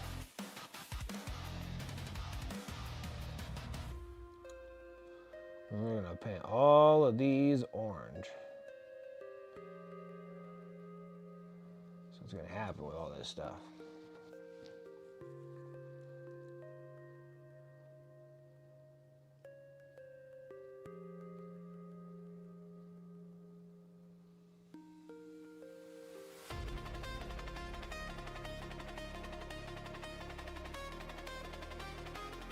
Oh, you still got that Battle Force box left to do. Oh, okay. You need 2 of the new ones? Gosh, dang it. I don't want to know. Like, it feels like I can never finish my Imperial Knight Army. I'm telling you. Like, I want to be done with my Imperial Knights. No, we're going to have to add these brand new Knights. I'm like, ugh. Oh.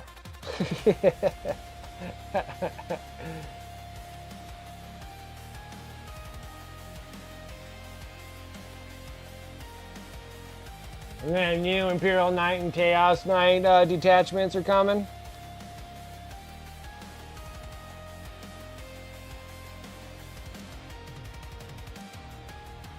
GW feeling sorry for the nerf butchery they've been doing on the Knights. They're like, well, they got a little too popular in the competitive world, and we just decided just to botch them so bad that no one could play them.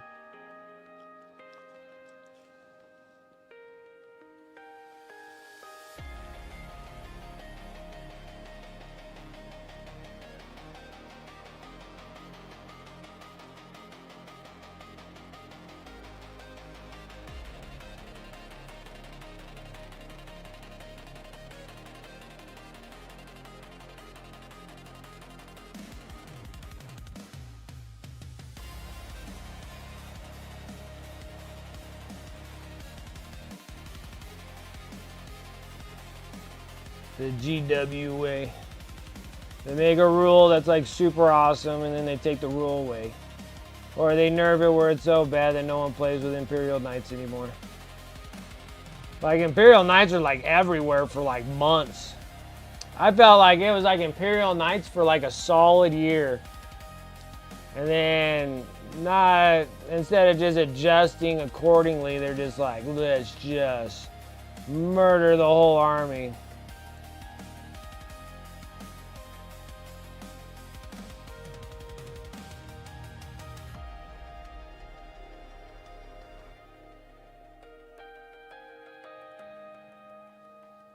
That sounds like the best way. That is the GW way. It's the only way. Like, GW has that Mandalorian kind of code, you know? They're like, this is the way.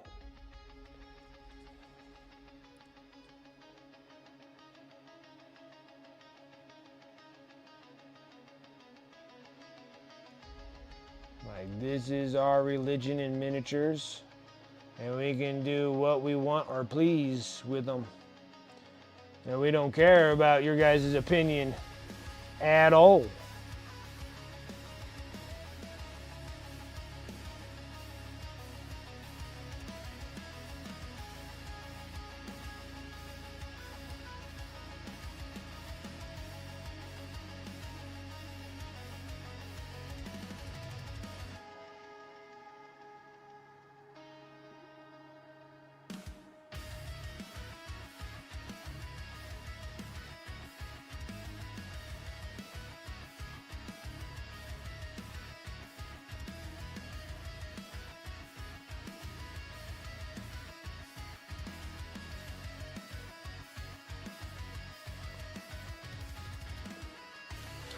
Yeah, but anyway, so getting into competitive painting world, I think I might strive for the smaller scenes, like a Blood Bowl. Maybe a Lord of the Rings would be kind of cool too. I'd have to look up. I don't know what they have at Adepticon. I didn't look at their categories.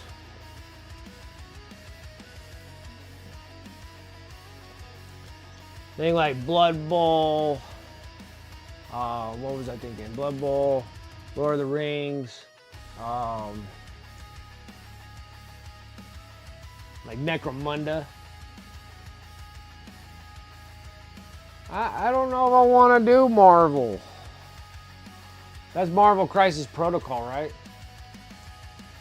I think I only have like one, and it's a big figure. It's like it's a Hydra tank. Like that's the only Marvel Crisis Protocol miniature I have.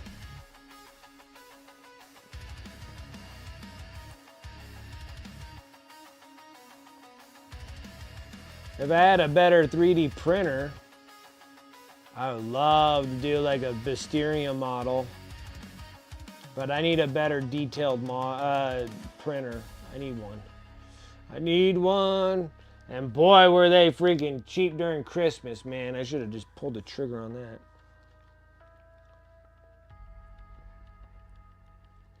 My little 4K one just ain't detailed enough.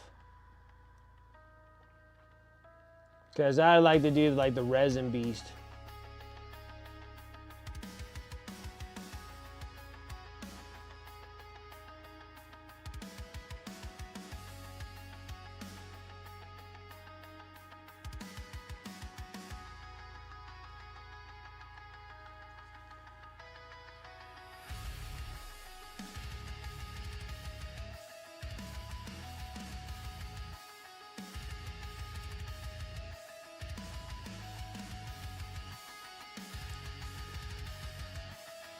Whew. Dipped a little too hard in there. Yeah, because the Marvel Crisis, I'm like, no.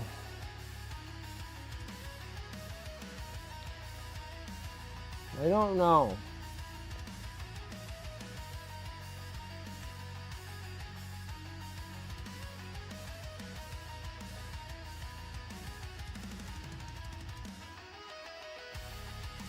Wish they, instead of Marvel, I wish they did some DC characters instead.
When I did Marvel Crisis Protocol, I need to have I need a Wolverine, and I need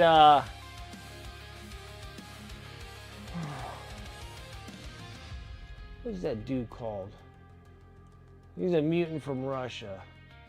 He's not Whiplash. It's Red. I want to say Red October, but I don't think it's Red October. It's Red. know what he looks like too. He has like a whole red metal thing, and he does have whips that come out of his, like out of his wrist. But I don't believe it's. I don't believe that's Whiplash. Like Whiplash is different. Omega Red. Thank you. Thank you. Yes. Yes. Omega Red. Yeah, I need Omega Red. If they even make Omega Red, but that's what I would want, is Wolverine and Omega Red. Snow Scene. Hurrah! Pachoo! Be freaking awesome.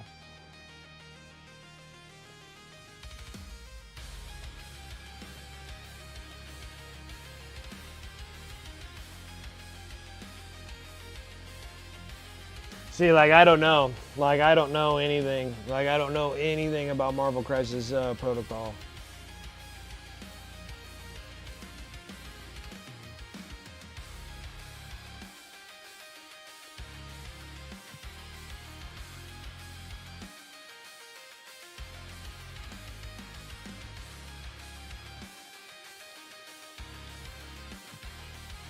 I just need Wolverine, and he needs to have his little cool little freaking gadget thing that's on his head that did all the brainwashing and whatnot to him.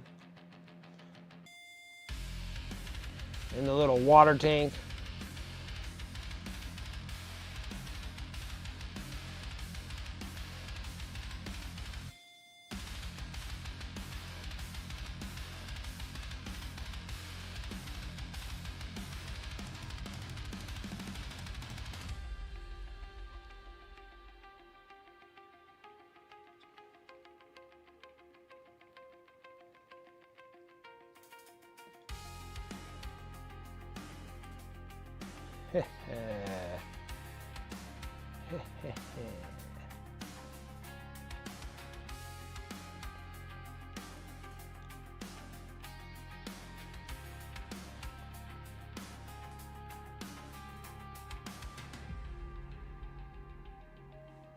Oh no!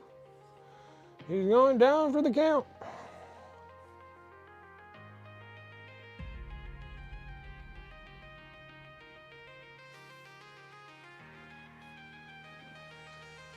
Absolutely, Painty Paint Paints. You have a good one as well. Thanks for coming and hanging.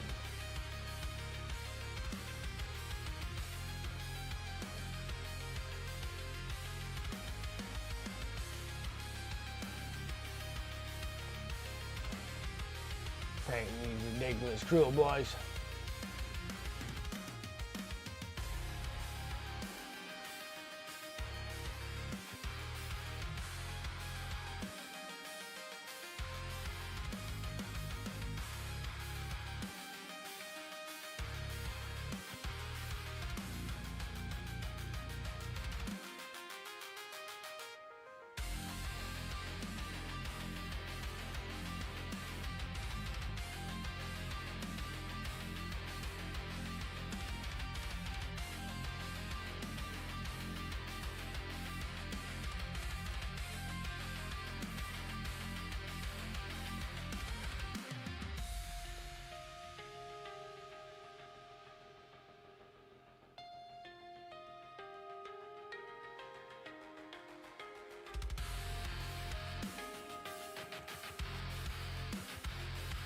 I might get like all the block fills on this thing and I might stop.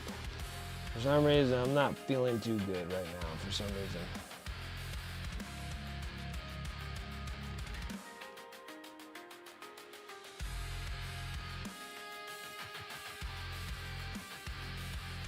Like something's happening.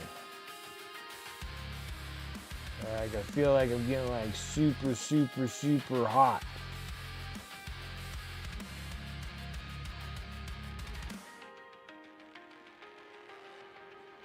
I feel like I'm gonna die.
solid orange on them. Dude. Armigers. Yeah, I'm trying to correct myself. Call them Armigers for freaking many years. Alright, guys, you know what? Screw it. I'm going to call them Armigers. I don't give a crap. Armigers.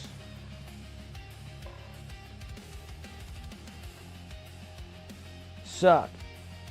Just because they're like so many more parts on them than like a giant knight. A giant knight like has like less miniatures than those little tiny dudes.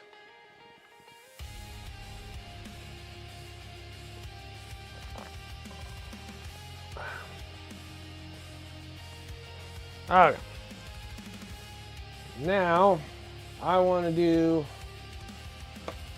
a true burnt red. True burnt red. True black red. How about that? So, we're going to take a little bit of burnt red. Love this color.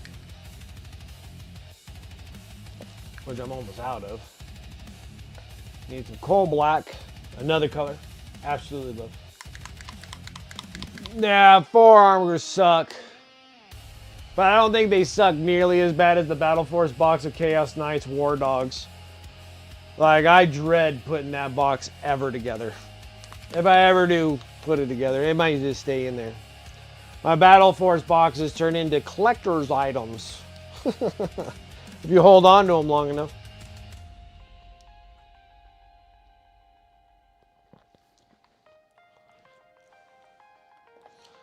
These freaking Battle Force boxes start turning into like freaking Lego boxes, you know? They're gaining value just sitting in boxes.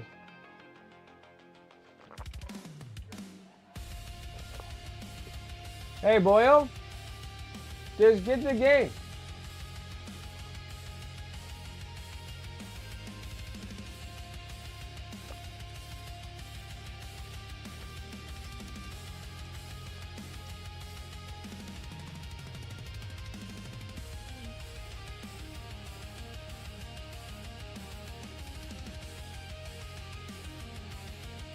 A true black red.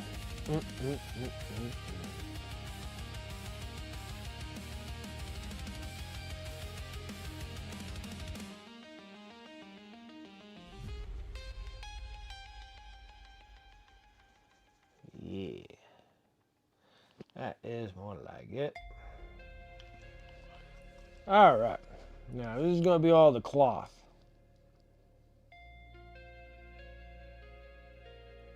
I just made brown. What I gotta do? Oh, get some bull pyro right in this. Squirrel X, what's up? I have a box of War Dogs sitting on my shelf. Yeah, I got a box of War Dogs sitting on my shelf. Just looking at me going, when are you gonna give the blood to the blood god of putting those together? How many of those things are gonna stab me, poke me? And they have like 50 more pieces than your normal Armiger.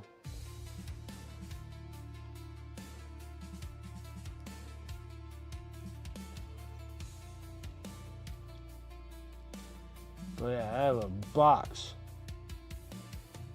of War Dogs. Just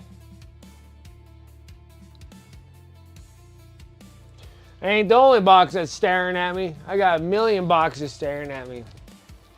I got freaking heresy models that are just in there going, "You heretic!" Got leagues of Voton dudes just like, "Come on, bro, what's up?" Got the Eldari. Just looking at me, just like, keep on looking, monkey. That's what the Eldari like doing. Calling all humans monkeys.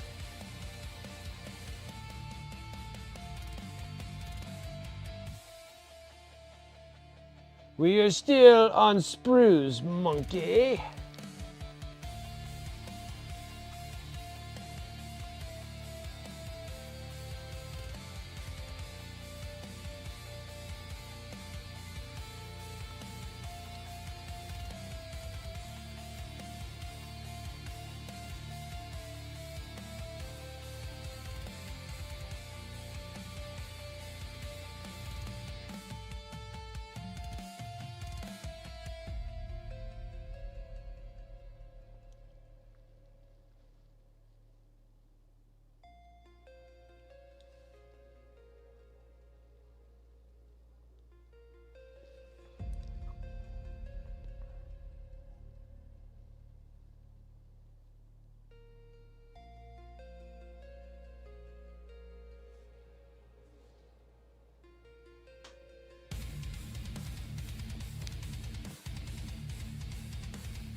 I just assembled and primed my Bellacore today. Took a week. I took a week off of painting since it just knocked out my Deathwatch army. Nice.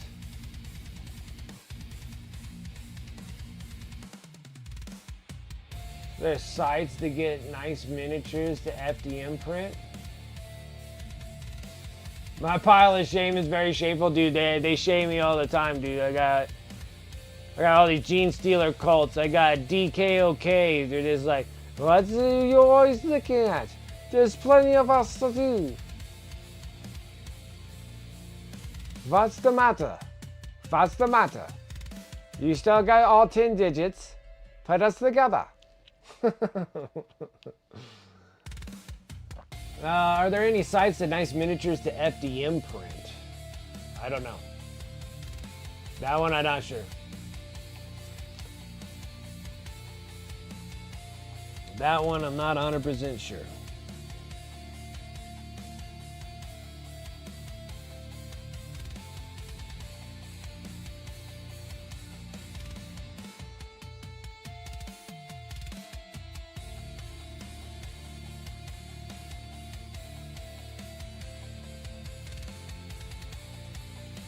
Because I know, like, because I'm not sure, does an FDM printer still run off of STLs? Because if they run off of STLs, then if you're just looking for miniatures now, to get nice miniatures, you'd probably be looking at, like, my mini factory. I get a bunch of miniatures, a bunch of STL files. But I don't know if STL files are the same, because I resin print. So I don't know if it's the same for FDM printing. I want to say it's probably a different kind of dealio, I want to say. But like those miniatures are awesome. Like my mini factory, printing out. I think there's still STL files for FDM because I think I had STL files and when I had an FDM printer, but I was printing terrain and stuff. Okay. Yeah, so if you want like nice models like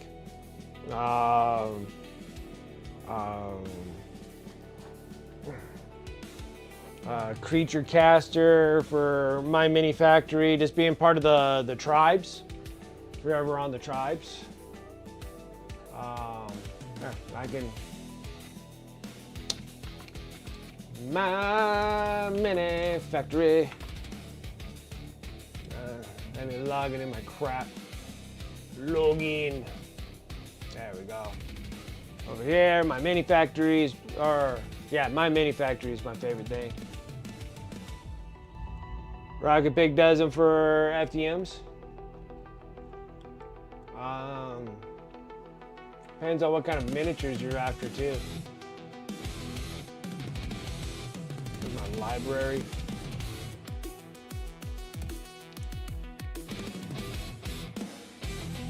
Where's my tribes? There, Mysterium. I love Mysterium miniatures. But I just don't know if they're gonna print well on an FDM than an STL. Or I like Mysterium models. They always look awesome. Oh, dang it. Go back here. You know, I get Creature Caster. Creature Caster always has really cool miniatures. I never even look to see which ones are. I just have them. I just subscribe. They're like $10 a month. They give you a bunch of crap every month. But like these things are so cool. That's a 75 millimeter. It's a monster.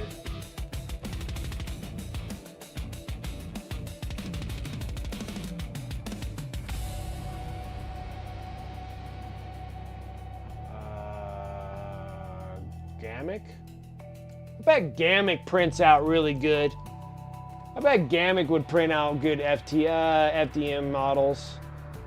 Because you got like tanks and stuff like that. I don't think you can go wrong with getting them FDM. You would just have to make your own supports that hook onto them and stuff for that for FDM. Because with their pre-made ones, they have them meant for like resin printers, so they have like all the little things on them. But Zagnog has some really cool stuff. I mean, like, look at this thing. This thing's freaking awesome looking. If you're into Tyranids, or Tyranid such things. You're into some chaos stuff, but I feel like that would actually print out relatively decent on an FDM, I would imagine. Or whatever the heck this thing is that came from Starship Troopers. Have this thing with a bunch of gooey thing on there.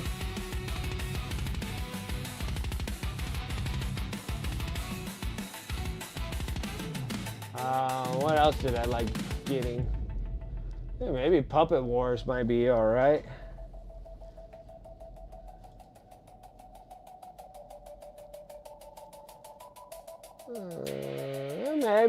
Maybe. They're kind of big and blocky. I think it would probably work. That's Puppet War. Zagnog. Creature Caster. I still love Mysterium. Mysterium's like so freaking awesome. I love these models.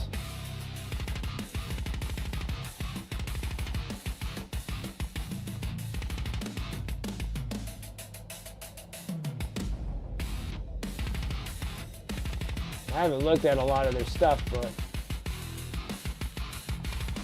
it's been a few months since I've been on here. Yeah, friggin' awesome.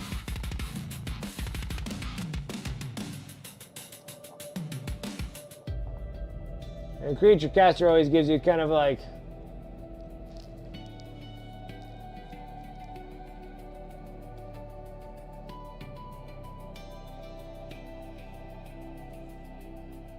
oh, the Zagnog day. I think I don't even know if I pay for Zagnog anymore. Oh yeah, see, I left this month. I left a year ago off of theirs. The only active ones that I got are these three now. So I like the Creature Caster ones because they're like really cool looking models. Like that thing's solid, dude. And I'm a big fan of the nudity, so I always love that stuff. I love painting it and everything. Big fan. I mean, these things are freaking ridiculous.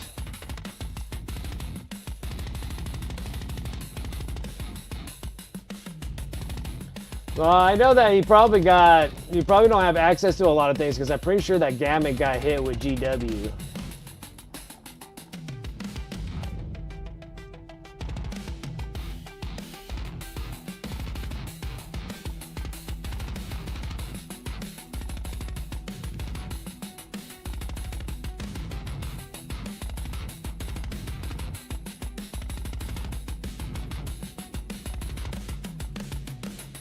This thing. So cool. Such cool miniatures. One of these days I'll have a really good printed miniature, like a 3D printer. Because even these things look really cool too. Look at those things, nasty things. Nasty trolls. What's this doing?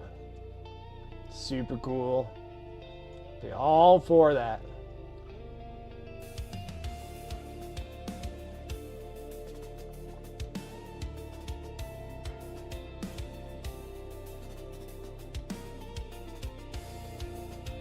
The Lord of Malice. I love it. Yeah, so I haven't seen like any of the new stuff that they dropped. That one's kind of cool looking.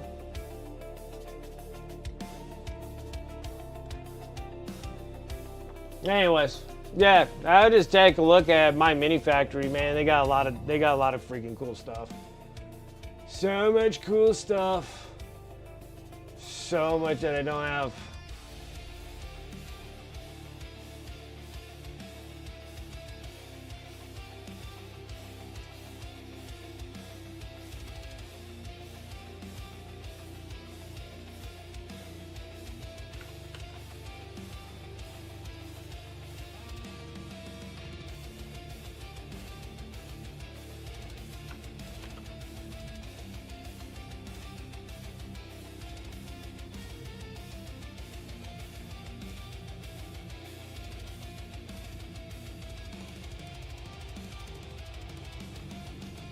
Yeah, I gotta sit here and I wish, maybe one of these days. I mean, I've been streaming for 5 years. I need a little bit more. My eBay store does pretty good. I have to be consistent on getting more products on eBay. I'm trying what I can because I would love to do this full time. Let alone just paint miniatures. I love to paint canvas, and I have like a little foot in the door for the canvas painting gig. So I have canvases and stuff like that. I need to start getting back into painting in canvas and stuff like that.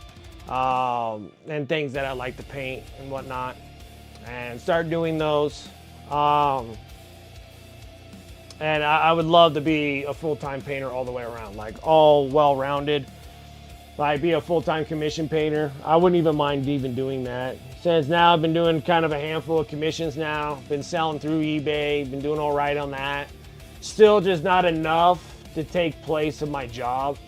If I can do enough, and I think like the big kicker would probably lead me a little bit better if I started competing again. So I'm thinking that I had some setbacks in the last couple of years. So I'm hoping to be able to step my foot back in the ring again and start competing with everybody again and hopefully be able to score.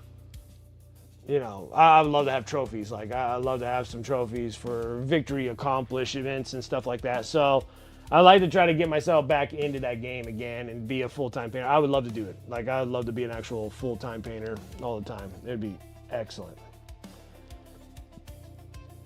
I'm not too thrilled with the job that I work at. It's hard to find another job. In comparison, I work with family. It's really tough. I don't recommend working with family at all. I even was thinking about even trying to do full-time painting and then maybe open up like an online hobby store. But it would only be able to sell paints and goods and supplies. I was looking in for all the other businesses, pretty much anything that you can get, like your paint supplies, brushes, all that kind of stuff, all your hobby stuff, diorama stuff and all that thing. I'm pretty sure I can do all those on an online store, like getting all like AK products, Green Stuff World products, you know, like the Dark Star molten metals, like stuff that I actually like using. Try to see if I can get Tamaya to send me stuff, because it's kind of tough to get like epoxy putties and stuff like that. I can get like Crowd Cover Scenics. All these places would be able to send it to me and I could store them in my house and actually be able to rock an online store through my house. When it comes to like miniatures, I can do Parabellum games for Conquest. I think I can do Mantic games for like Kings of War and stuff like that. I cannot do GW. I cannot do cards like Magic the Gathering, Pokemon, yada yada, you name it. They want me to have a brick and mortar store and proof of brick and mortar store to actually be able to. And a lot of card places won't let me have them unless I'm like 6 months in with a brick and mortar store. So there's like a certain amount of time that I have to like show proof of that. And it's too expensive where I'm at to even get a hobby store.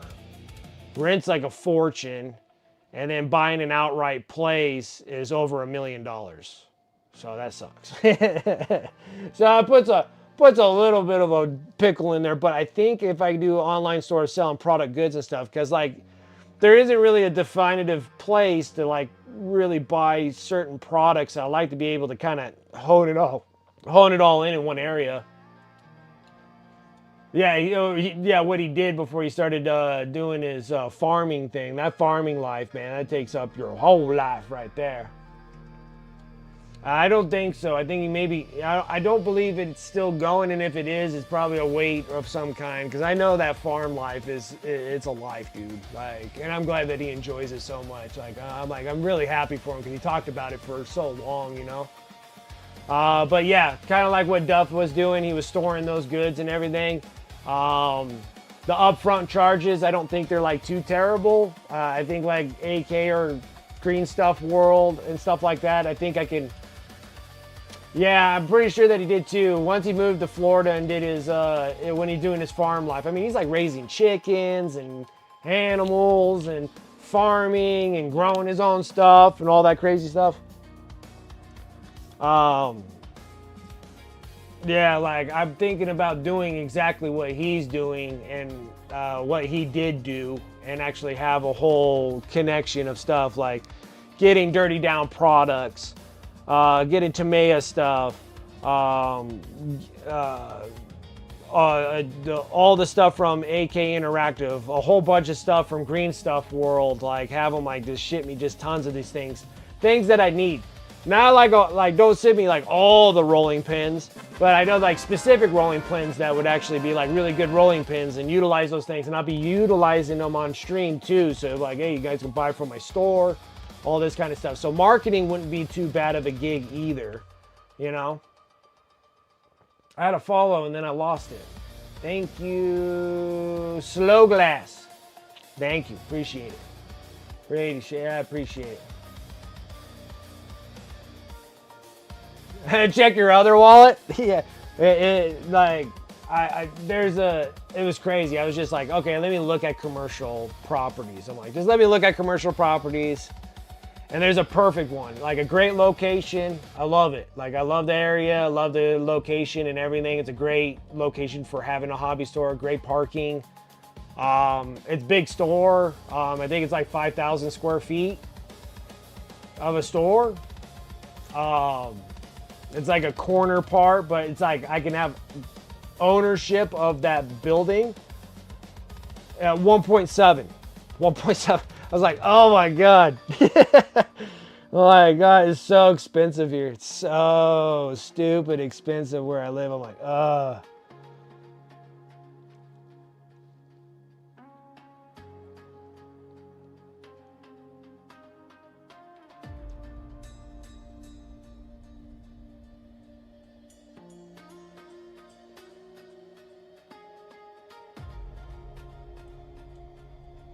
I wish this stuff would dry faster. How's your guys' snow? Did it finally melt away, or are you still buried in 3 feet of snow?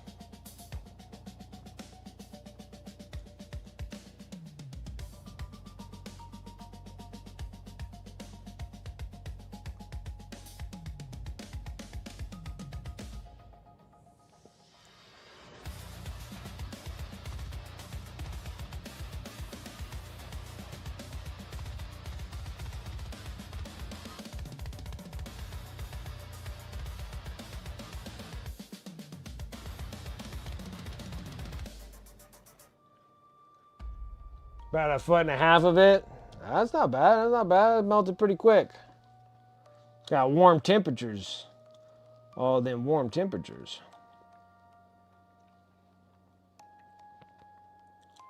Yeah, because I was just looking like buying, like getting a business license, no big deal. Because I have a family-owned business. You know, my father had my father's business, and I work for him and my brother and stuff like that. And like, so doing the business outputs and everything like that, that's easy. Like business license, selling license, all those kind of things. Selling, it's not technically a license, it's selling permit, I guess you would say. I guess it'd be kind of like a business license, a selling permit. Not that big of a deal. Building up a website, no big deal. I built my family's business website. It's not difficult. A little time consuming. A lot of time consuming because I'm not like an expert at it, but doing all those kind of things and getting things set up. And then it's just pretty much just kind of venturing out, seeing if I can go directly through the companies, or I have to use the distribution area companies that are here located in the States. It's a hit and miss on a lot of things. And then it's pretty much just kind of like upfront charges for the product goods. So I think like AK or Green Stuff World. You know, I think you got to buy like a few Well, I think it's only like a grand or two to start, kind of like how Duff did his with the AK stuff. Was like you probably had like a grand worth of product and sell it. But I think I want bigger because I think if you get like a bigger upfront payment to them, then they can send you a whole lot more stuff. So I think they're like up like 5 Gs. Like you do like a 5 Gs up front, which I can do that. That shouldn't be too horribly bad. And do a 5 Gs up front to buy products. And that's like 5 Gs buying products at whatever their discounted price is to get to me. And then I can adjust prices as I'm selling. But I think the businesses give you, the companies give you a certain percentage that you can actually give. So that's why you see like there's a fluctuation on certain stores able to give like 10, 15, 20% off of goods. Just kind of depends on if the store is okay or the companies are okay for you to give those kind of discounts. So yeah, there was just some things I was looking into and I'm like, okay, I think I could probably make this work. I could take over a whole area of the house, and because I don't want it in the garage, because I don't want any fluctuation in temperatures or whatever, especially when I'm dealing with paints and whatnot, and be able to have it all just racked up on the walls, and then everything will just be all just kind of ready to go and just pick out and just pick up and shipping. Logistics, I already have that down already from all the products that I've sent to everybody around the world on top of everybody in this country, and doing the logistics for eBay and stuff like that. So I don't think that's like too hard of a thing for logistics. And then like I send out so many miniatures anyways, I have like a ton of little boxes of all sorts and kinds. Like I've already got that kind of down pat of where to get all those products and stuff from. I could, but the eBay store takes 15%. 15% full face value. Full face value. So you got to keep that in mind on eBay. Like, yeah, yeah. And then even if I did like an Etsy store or Shopify, they're still right around that same dealio for charging. So like Shopify, Etsy, all those things, they kind of hit you with those 10, 12, 13 up to 15. They're right there. 10 to 15% full face value is hard. So that means that I would have to sell the product at full price because I'm going to be losing 10 or 15% utilizing those. So I'd have to have my own web store that I would pay for. You're all done? You finally done with those flash kits? Now, selling through like Amazon's not a big deal, but then there's too much loss in Amazon. That's the reason why I probably won't go with Amazon in that instance. Just because return rates and everything else, and change mine, bought by mistake, blah blah blah. And but you get the you can utilize their stuff real easily for their logistics and stuff of getting stuff shipped out, but it's not that hard of getting like Shippo or Easy Post or Pirate Ship or whatever, shipping place, and then pay for a subscription. You get really discounted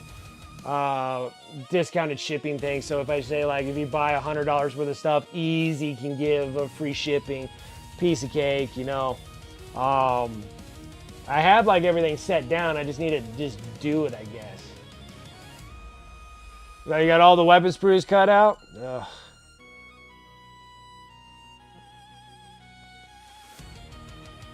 I gotta see if my son wants to still keep getting paid. He needs to build some miniatures for me.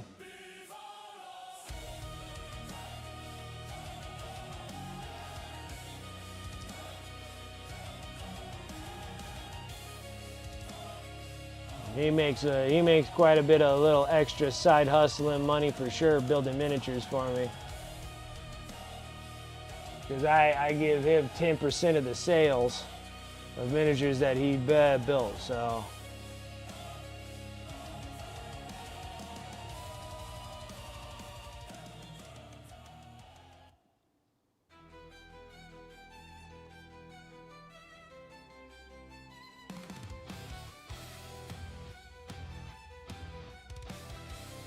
Dude, imagine if I did like Dice Head and Hair Games and Hobbies and Frontline Gaming or what. where they do like they have like a trade-in. And boy, man, imagine if I threw a trade-in deal on my website. Be like, I'll do trade-in for cash. Put like an extra 20% if you want a store credit. But that's only if I'm able to have a brick and mortar store. If I had a brick and mortar store, I'm going to do that. For sure. Because I'm like, let me take these miniatures. That'd be like eBay. That'd be like Casey from eBay Miniature Rescues. Like just coming straight directly to me. I'll be like, I'm gonna mess with these guys.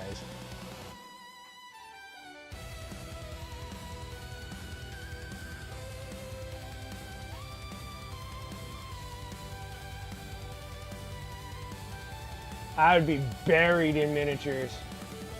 They released a lot of models this week. This is all the Corsairs and the Eldari stuff, right? All the stuff that came out of the Battle Force boxes. Isn't that what they did on Sunday? Wasn't that Sunday preview? The only thing that I'm going to be getting is all the Lord of the Rings stuff. They finally cycled all the way back to the Fellowship of the Ring. I'm going to start there. I'm going to start getting those. The scenarios, like I remember like 20 something years ago, because they're like celebrating 25 years now, so they're like starting back to the Fellowship of the Ring. And that's like Weathertop and Armin Ma or whatever it is, where the Uruk-hai are running away with Merry and Pippin. Those scenarios are so fun, guys. And they give you free downloads now for them. The scenarios are awesome. Like, I love playing those versions of the movie because that's how they originally started with Lord of the Rings. They weren't like big battle armies that you have like you have now. They were just like scenario plays, and they're super fun. So now I think I'm gonna pull the trigger and get they're made to order. I'll get all those when they become available for the Lord of the Rings. I'm gonna do it. It's the only thing like my wife likes about the miniatures is that she does like the Lord of the Rings. So maybe we can start playing those little small scenarios. I think they'll be fun. I think it'll be a lot of fun.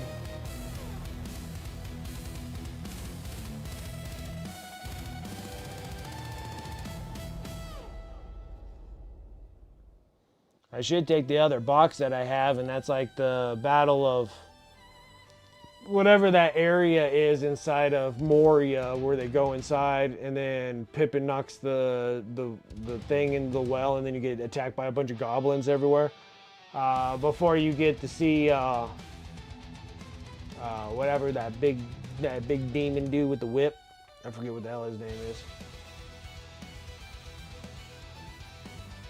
Oh yeah, and they got the new Tau the new Tau miniatures. They're cool. Yep. Orc. When did they come out with orcs? What was in orcs? Tyranids. I know the Tyranids. They came out with the other winged dude. Eldar, Red Corsairs, Dice, all the combat patrols, including the Night Lord one. Yeah, the Night Lord one is cool. Yeah, the duo of the Tau.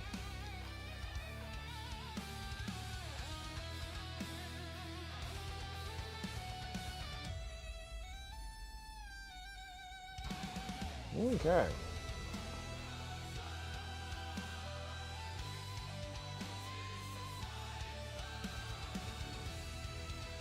Need them, want them, must have them? Absolutely.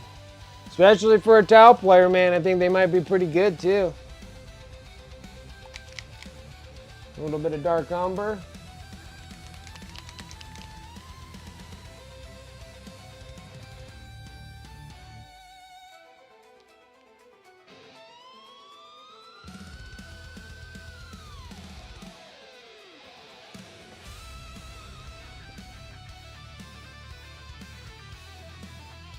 But I definitely want the Twin Lance ones. Yes. I think they might be really, really good too. They're Tau. How can they not be good?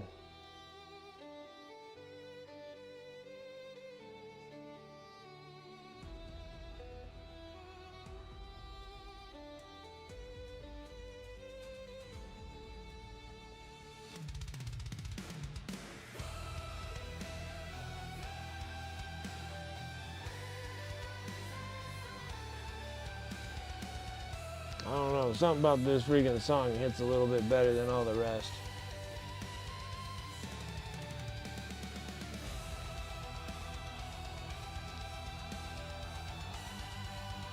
Yeah, They look so good. They do. They look like they're an awesome looking suits. They're awesome looking suits. They're nice.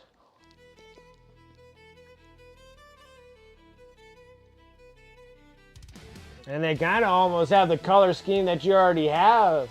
Nifty.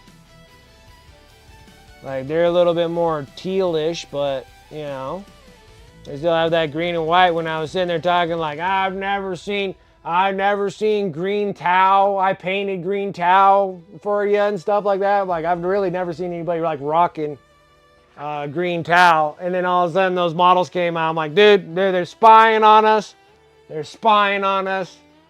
They're spying on us. I'm like, dude, they just straight out stole that two-tone color that we did with the freaking bright green, white, red, and stuff that we were doing. And then they literally, they're spying on me. I don't even have an NDA with them or nothing. Nothing.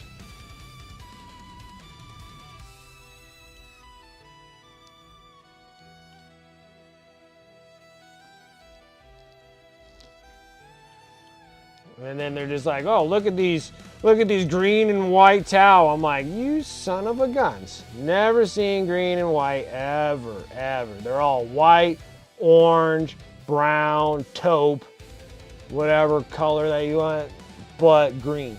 I've seen blue ones, I've seen red ones. Never seen green ones. And then boom, there you go. They're green. You suckers. Suckers.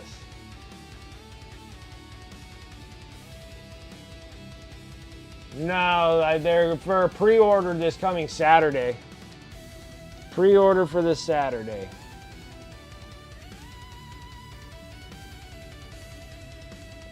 Yeah, they just announced the release on those on Sunday. That was Sunday previews.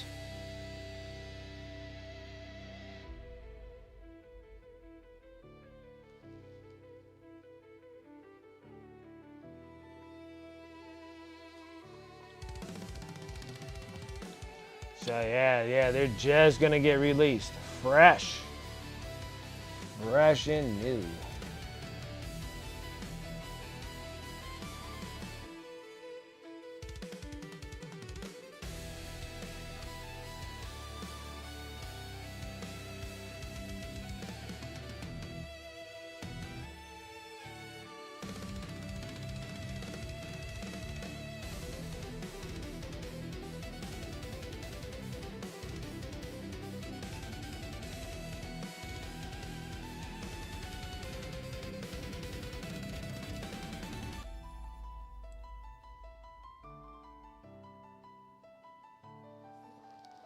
Like I had a choice to do on this miniature with the arm. Was you glue it in place and have this hard reach for this part here, or not have it glued on and there's like 3 different pieces on this shoulder, and I was like, let's get it all together here. Still got so many miniatures to paint, so many of them.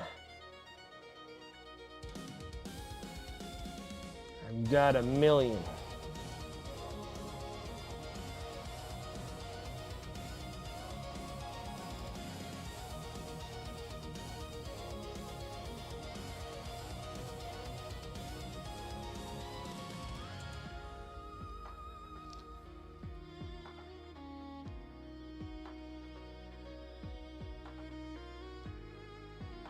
Oh, you need the stealth battle suit, the Battle Force box, that newer one that just came. Wasn't that a Christmas box? I can't remember now. I know which one you're talking about, but yeah, they have the Crisis battle suits in them.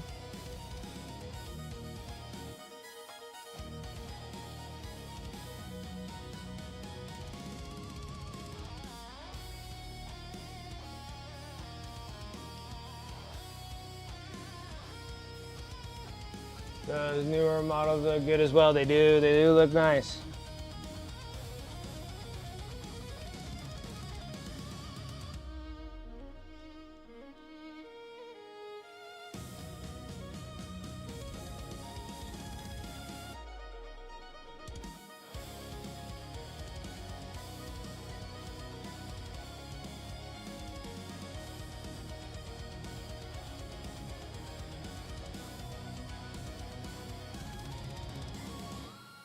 I almost got this dude all blocked out.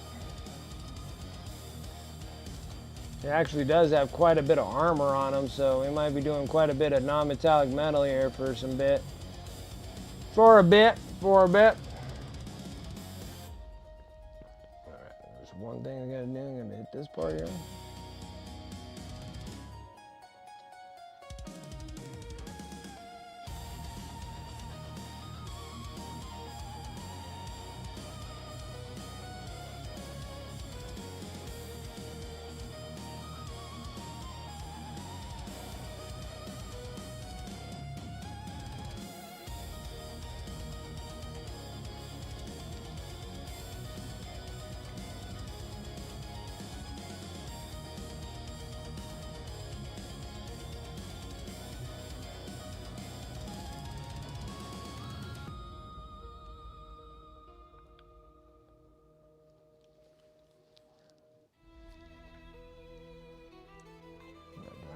Spots. Any more spots want to give me grief over anything? I paint these things brown, but they don't mean nothing. They don't mean nothing. We're going to paint right over top of them by accident anyways.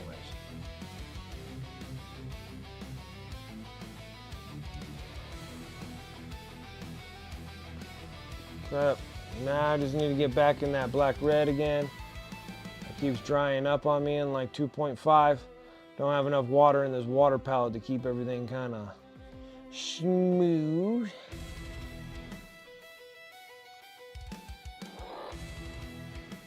Ooh, what was that? That was a crazy noise. It was like, oh.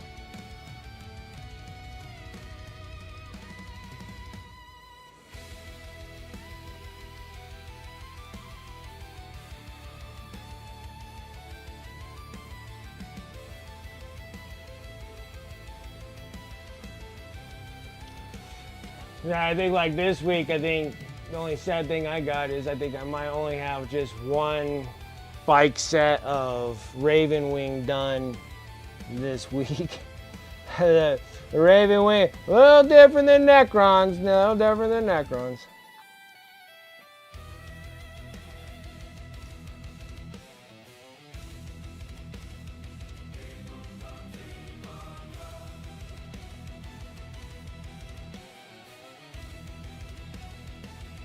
Taking me a little longer to do that. That's what I'm talking about right there.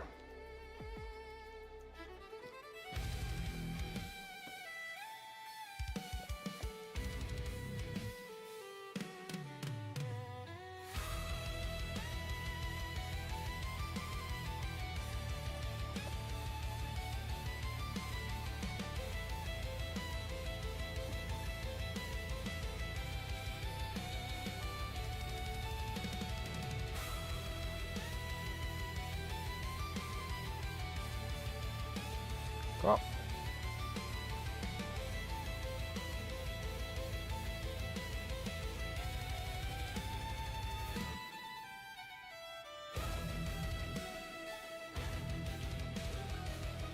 They always have to rock these awesome red shields. But we're also going to give it a little non-metallic metal on the red as well. These are all great practices for me.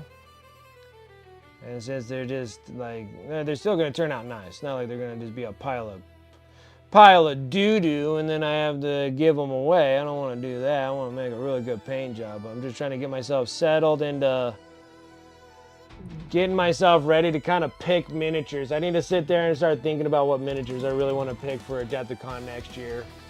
Like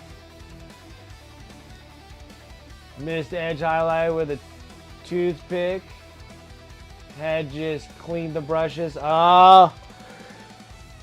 See, there's an issue there. See, you wouldn't have to worry about that, Dragoon, if you just didn't clean your brushes.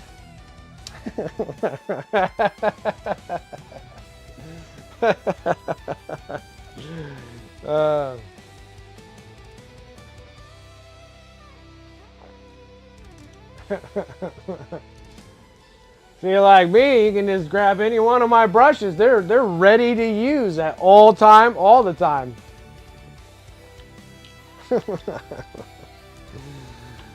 All right.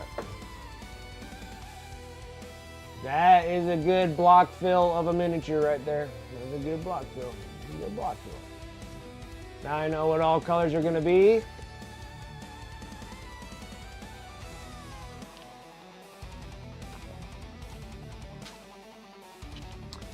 And then, what's the other thing I was going to say? Oh, yeah, so I'm thinking like miniatures would be like Blood Bowl, because I want to do one of the big corn mutant dudes, which I think that'd be like really awesome to get that on a Blood Bowl character.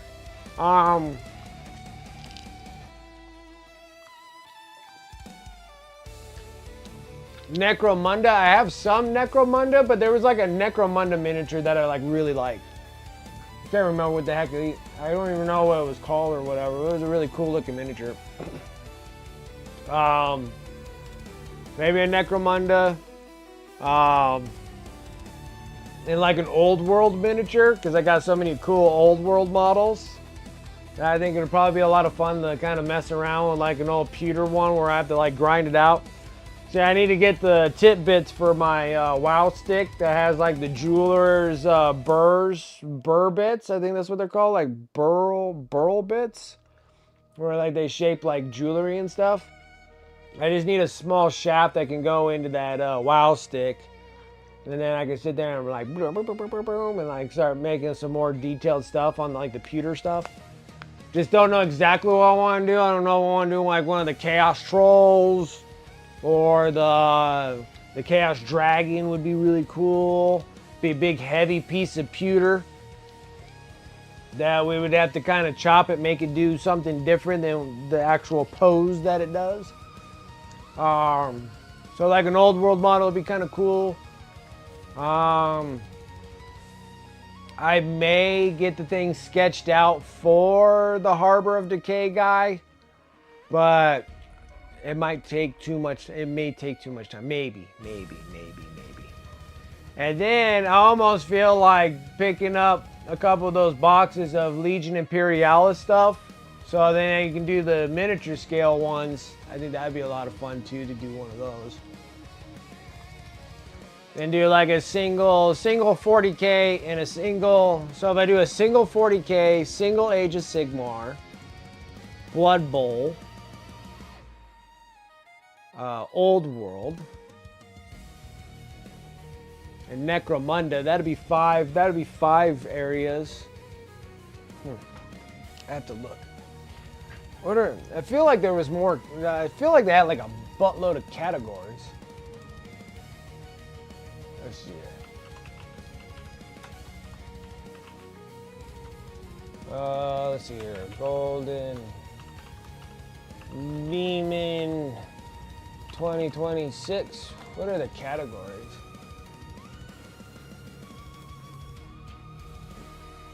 Let's see. So a single unit or large model, or that'd be for 40K. A single miniature or a unit or a kill team, large model or vehicle. For 40K, Age of Sigmar, same thing, single unit or warband.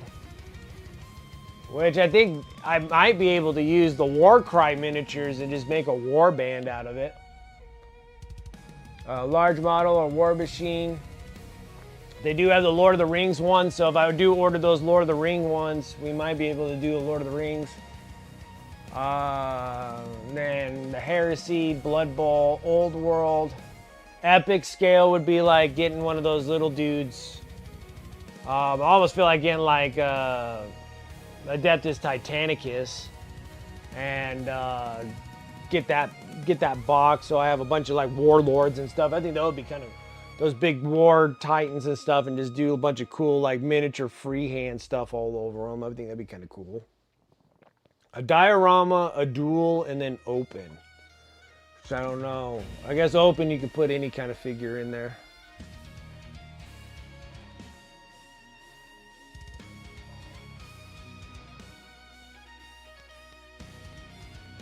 Not sure. Okay.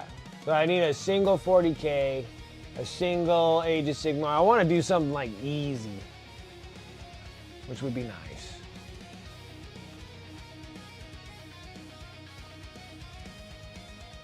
I have to think about it. I should paint like a single Dryad for the Sliveneth. A single Dryad. Just a Dryad. 40K. I don't know if I just want to do like a space bro. I don't know. 40K. Maybe I'll do like a. Ooh. Uh-oh. Uh-oh. Maybe do some like DKOK guys. I think that'd be kind of cool.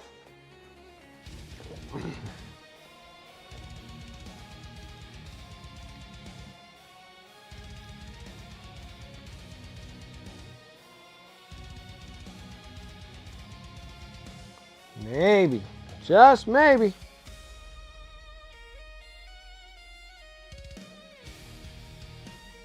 I don't know. I just feel like I just need to do something in a really cool scenario of some kind, you know?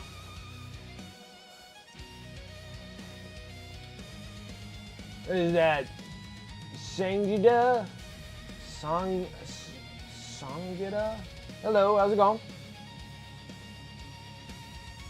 What's up, how's it going? I was working on this dude.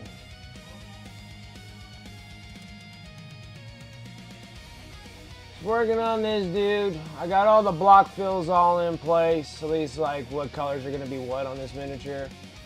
And then now it's kind of just really just working everything else into it.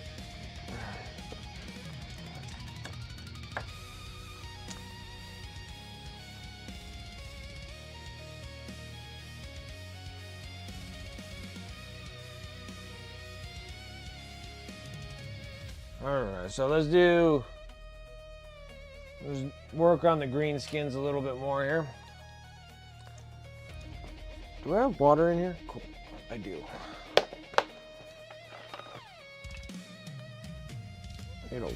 I need more water in my wet palette here.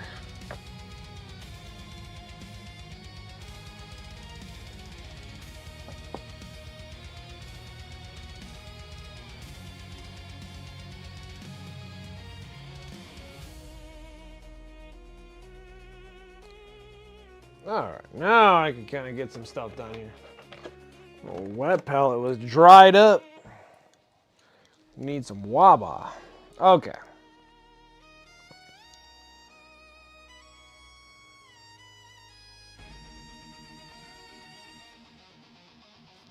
Let's start working on, well, we're gonna be working on fabrics right now.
good stuff. Tons of good stuff. Can't wait. Start getting in my creativity and start making some competitive pieces would be freaking awesome. Putting some people up for the money.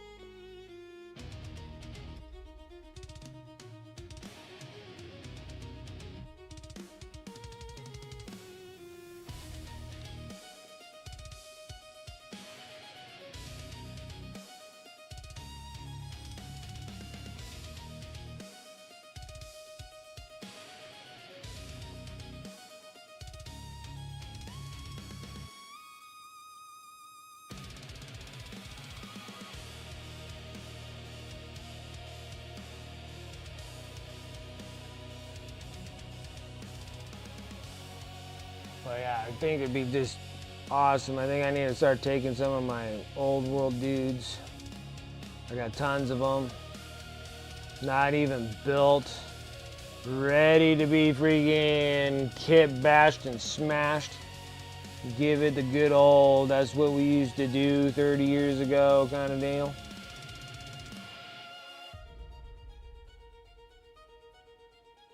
Oh. You know what? I'm going to be 40 years old in May. Isn't that... Oh my goodness. Where did my 30s go? Holy smokes.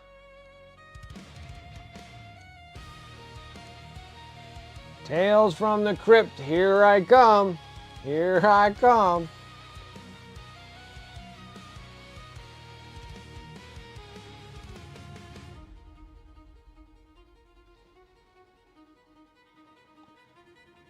What's up, 46? How you doing?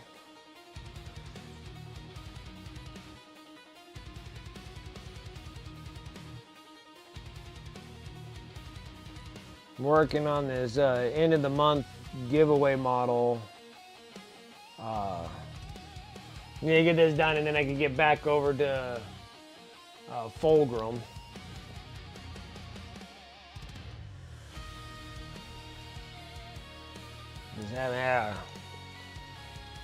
Have to take breaks in between these things. I'd love to get more Fulgrim done, but I got practically the whole bottom half of Fulgrim done.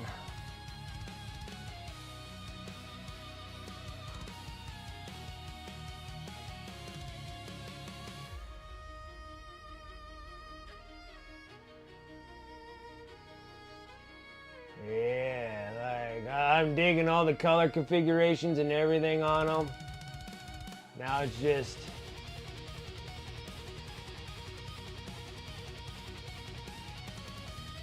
just hunted it down with those like true metallic golds, dude. I was using those Dark Star molten metals. Like I was using this stuff. Dude, these days cover like a pro, man. Like these are hell of a freaking metallic. Like they're crazy metallic. They're great. Oh, they're great. So they're like, man, these things are awesome. I had them on my shelves for like 100 years, dude. And just like, oh, I guess we'll give them a shot. Let's see what happens. And, oh man, they're like crazy bright, super shiny. Looks like I'm literally painting with just that. Like I was painting like gold and stuff, like real gold. It was pretty intense. It was nice.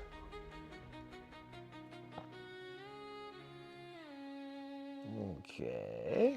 Now, take some of that bold pyro red. No, I need to drop a brush. I need to drop a brush size. So yeah, so I'm hoping to get into the top half of Fulgrim after I finish this dude, so he's ready. And then we put him on his little itty bitty plinth. Oh, there it is. So I have a little itty bitty plinth for him. I love friggin', that's the only thing my 3D printer is good for. Is printing out friggin' plinths. So his ass is gonna go on there. We're gonna get a little swamp scene going, and then he'll be ready to go.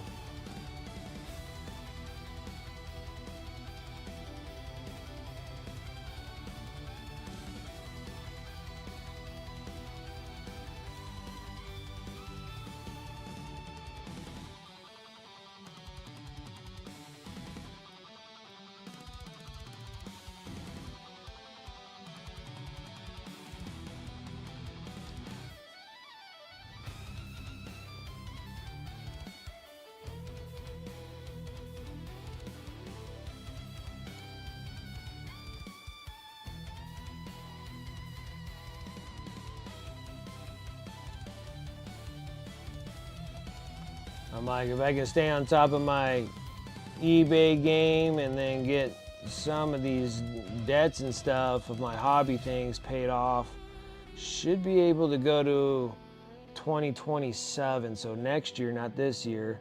Next year, start hitting up Adepticon.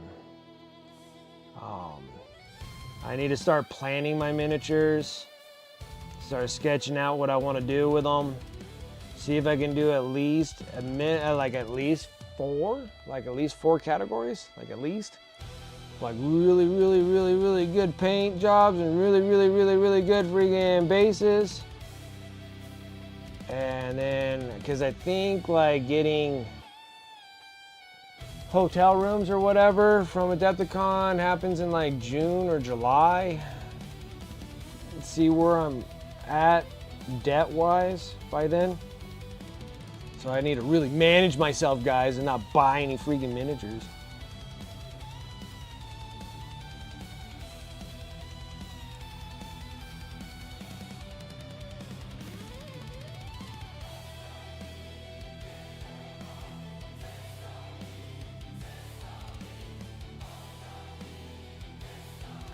It's like maybe the orcs would be the winner chicken dinner for finishing off things.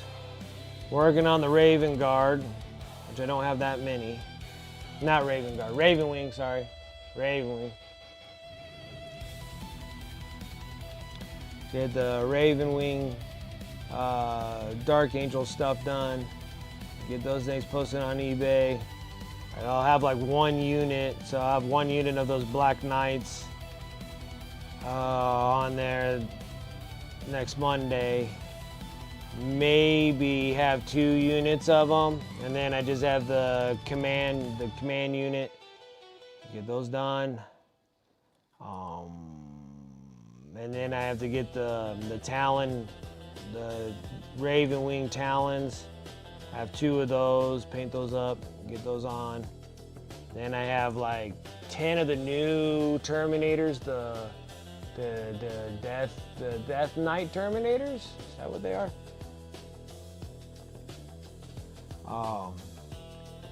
And then I have 5 of the old school of the OOPs.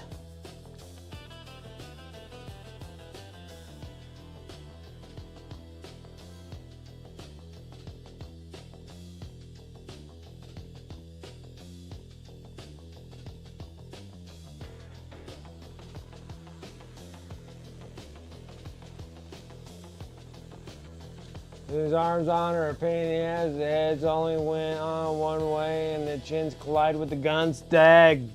Typical. Typical. Oh, typical.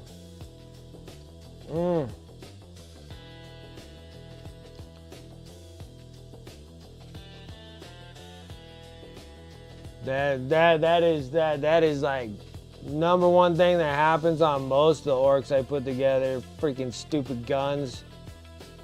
They got these big old giant chins in the way. Like literally the freaking thing goes up, they're just like this. Like they even have it in their hands and they're just like, ugh, they're just such a tight miniature. Oh.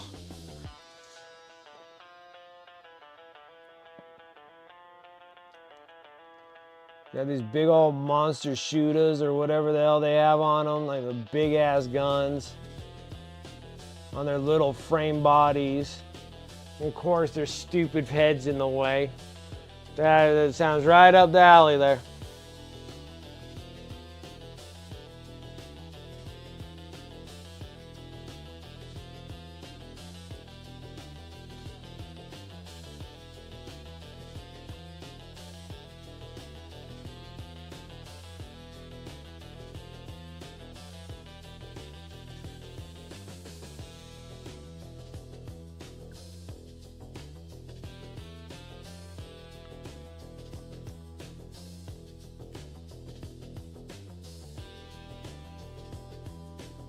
Oh, I missed a spot right there. Talk about a pain in the butt.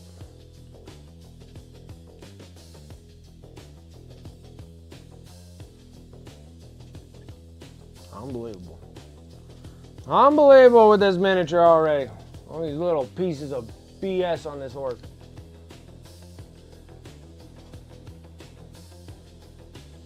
Might be how I did my gun options. Had a few guns with a sight rail bit. All these bits could be in 1 or 2 spots and it all optional, but these ones should have been front only. I don't know, it's just a big pain in the butt. Like, orcs are always a pain in the butt. They always are.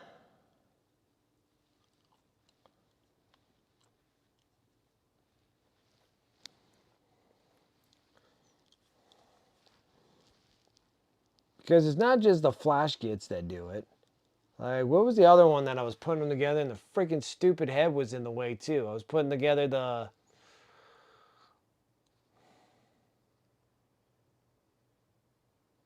Ludas? I think maybe the Ludas, their heads were in the way. Was it the Ludas? I think it was the Burnas, because the Burnas, they have them down low. The Ludas is where the thing goes over top of them like a cage. And their stinking heads were in the way. What else? What else was I dealing with? The stinking orcs and they were doing that.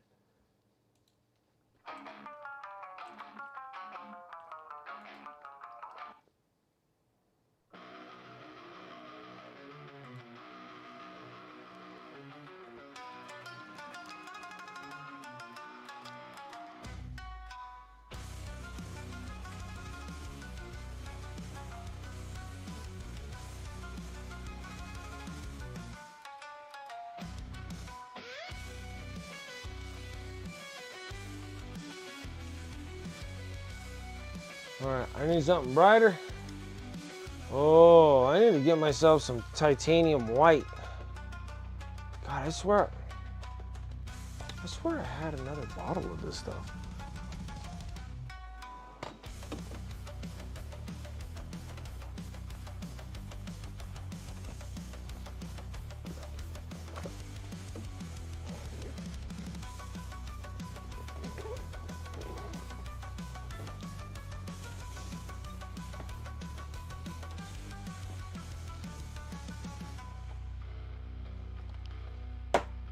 There, sucker. I know I put it somewhere. Right there, suckers.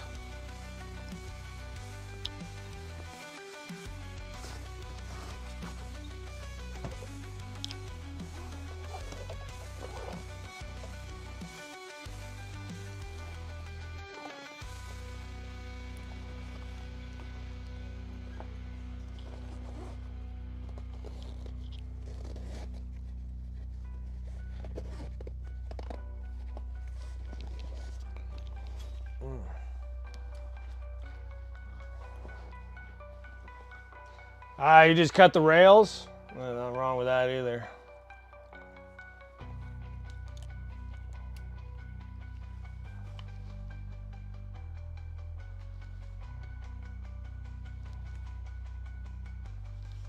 Tell me there's nothing in here. I just don't buy it.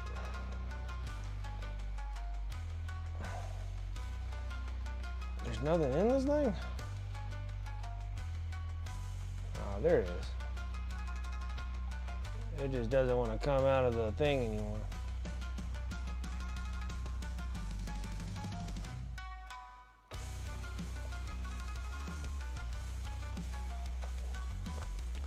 It just wants to be difficult.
Enough done for tonight's bedtime. Absolutely. You have a good one, Dragoon. You take care. Appreciate you always coming and hanging.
making it swampy.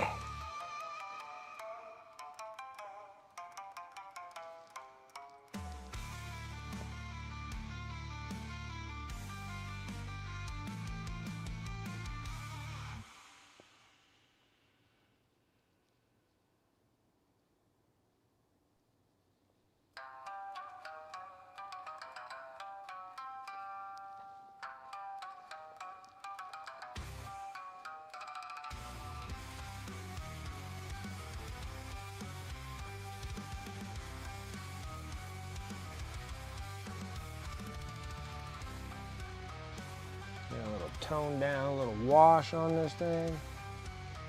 There's real paint.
Go. That looks good. That looks good. I like it. I like it a lot. All right, now we can work on his orc skin.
Painting off camera, can't show you all my secrets.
This orc has the nastiest feet.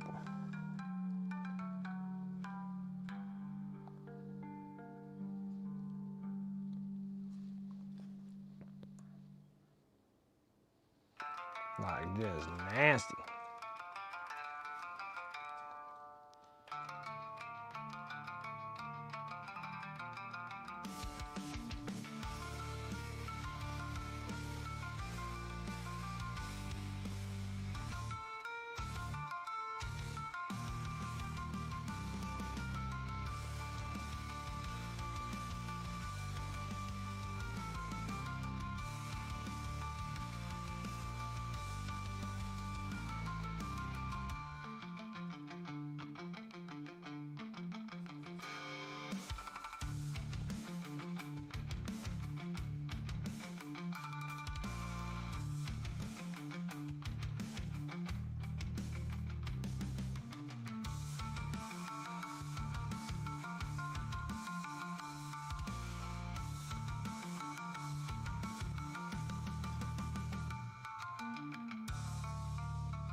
Fun, fun.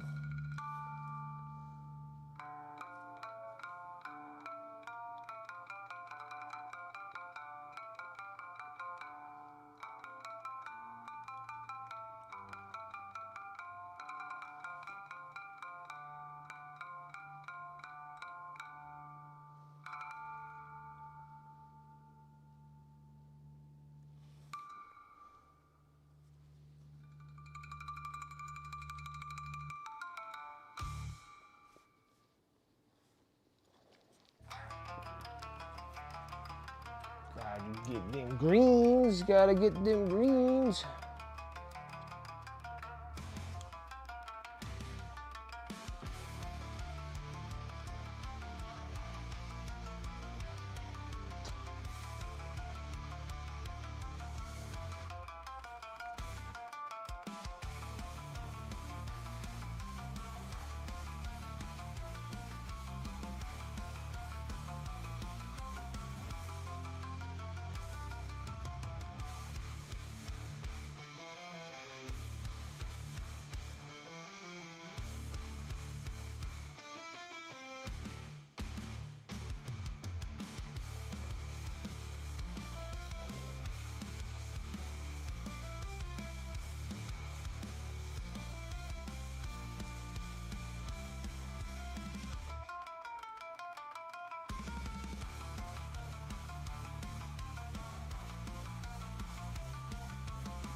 That's a good up on the greens there. Oh. I think I might cut my stream like an hour short, so maybe I'll just give myself another 30 minutes, guys. I'm still not feeling that good. It's still like hitting me kind of funny.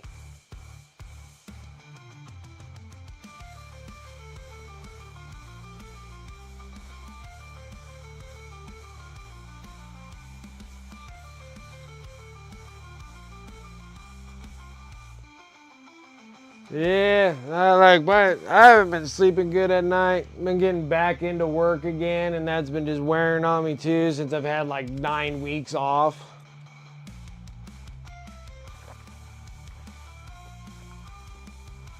So I literally don't feel like working at all, like at all. And just being outside and it's like super hot, super cold, super hot. I'm like, oh my God, this is killing me. So it's been a little tiresome.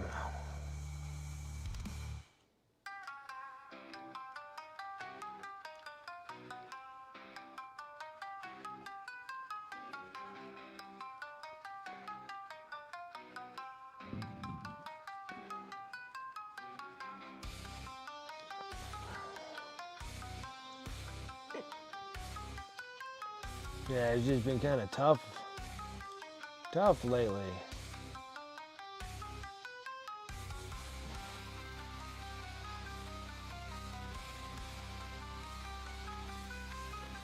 My sleep problems are just really bad. I just keep waking up in the middle of the night.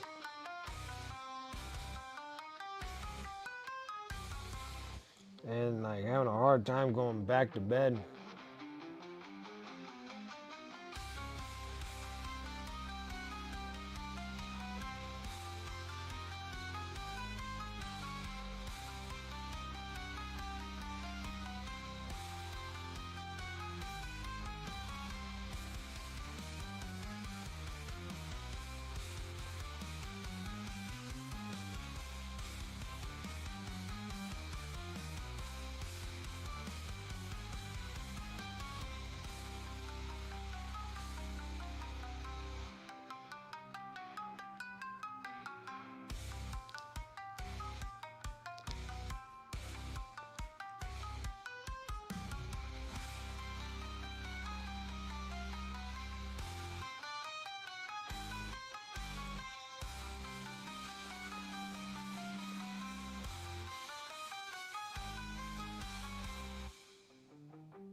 Man, I can't wait until my freaking Lieutenant Titus helmet comes in.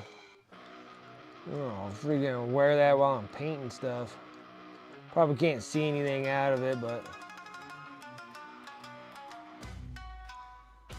now I just need to be able to get like a voice changer to go inside the helmet and then be good to go.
Oh my goodness. Oh my head, my eyes got heavy. Oh boy. Okay, so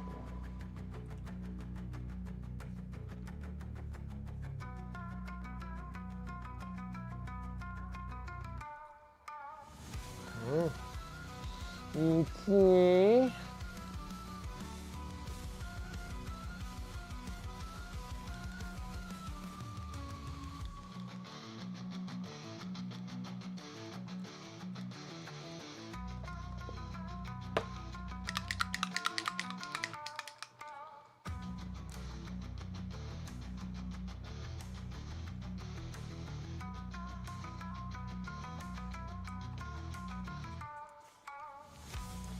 Use a little bit of this leather brown because I'm trying to use it up. Is it going to be enough? Is it going to happen? Is this going to be the last that this bottle has? This is it.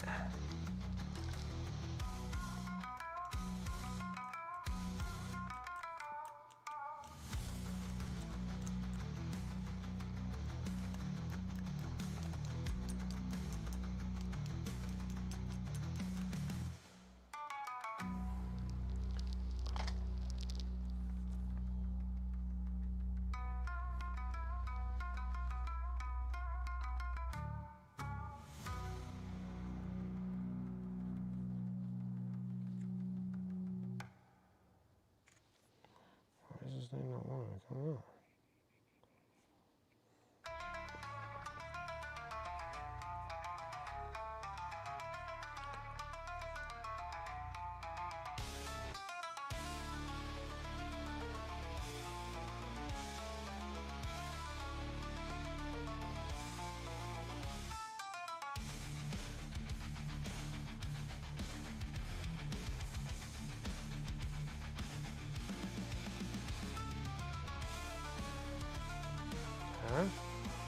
Still got more left in this thing. We're down to very little on this thing, but we're down to the very bare minimum on that leather brown from Army Painter.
There's a few more minutes, and then I'm gonna call it a night.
Okay, so all I'm down to is just working on some armor bits, and then we'll do a little bit more on the face, a little bit more on the greens. We'll see how it goes.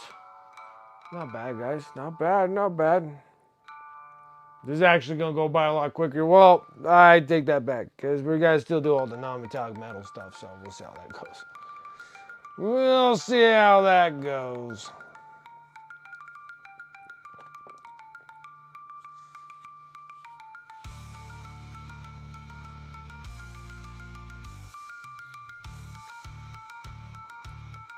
Pick my colors here.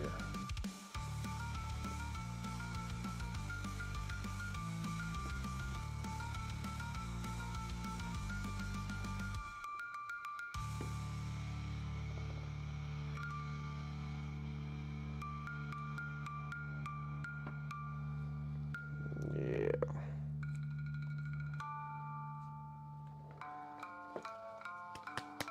Looking good so far, right?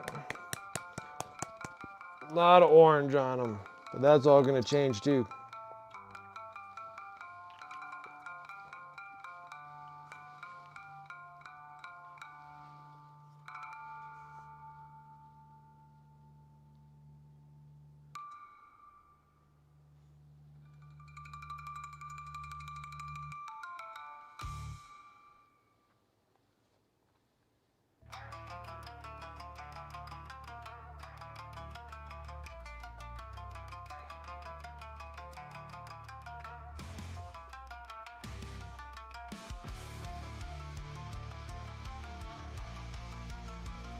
Actually goes right over top of that orange really well. Okay. All right, I got to test it out, see where the heck we were at. All right. I'm going to stop right now. Now we're going to sit there and add a bunch of blues and grays and non-metallic craziness, and then with the orange being a little rustic on it, I think it'll look pretty good. Using my orange as my base. Normally do like orange if you're doing like gold. We're gonna go orange and then we're gonna go into a steel and see how that goes. See how that works. See how that works. Alright guys, I'm closing up shop. I'm like crashing down. I'm not feeling too well either. I don't feel good. Like all around just like don't feel well. I think I need to like lay down or something. Alright guys, let's go ahead and close up shop. Like, I'm just like, something's like up with me right at this moment. I was all right, and then we're like, maybe about an hour or so in the stream, all of a sudden I'm like, oh, I don't know what the heck's going on with me right now. Absolutely. Finally getting basing. I'll post later. Right on. Alrighty, guys. Thank you. I do appreciate you coming and hanging out with me tonight. I'm calling it a little early. We're about an hour early than usual. But, I'm just not feeling good. I need to go and like lay down or something. So thank you guys. I appreciate the subs, resubs, the follows.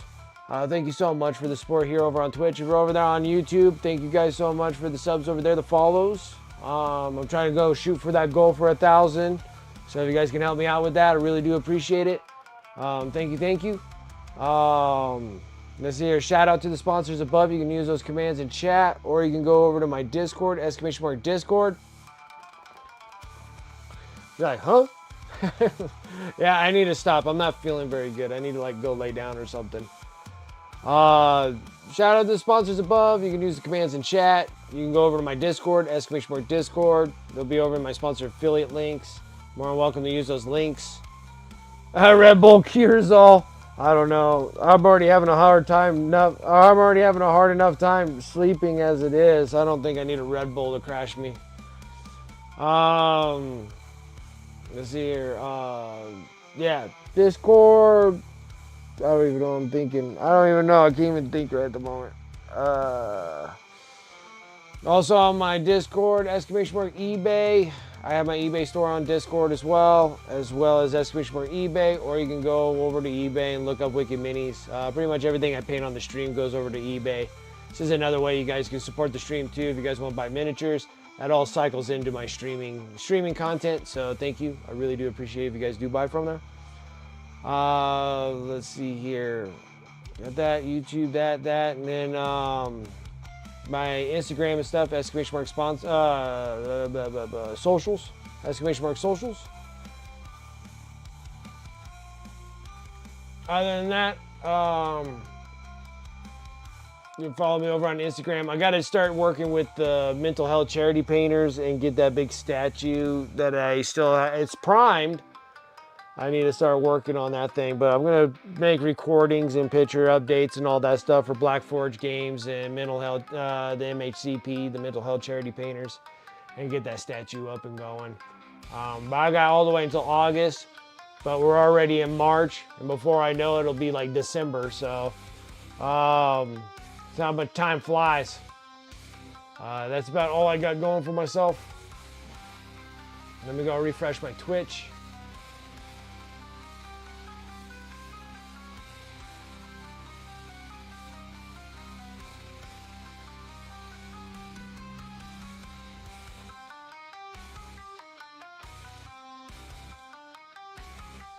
Here, let's go over to Daddy Kilt. It used to be Beardy Kilt.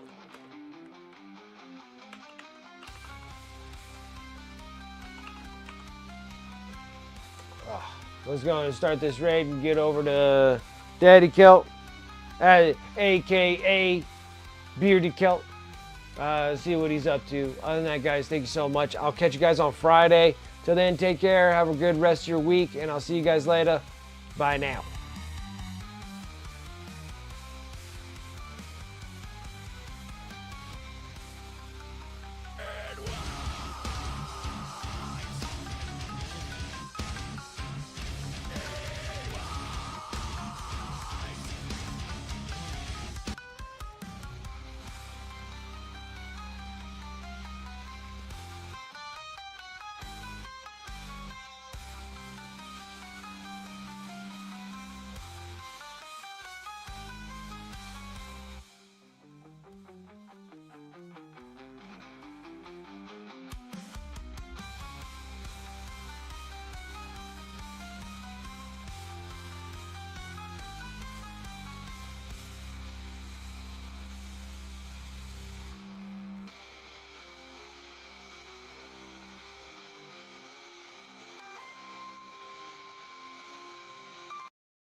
You remember me?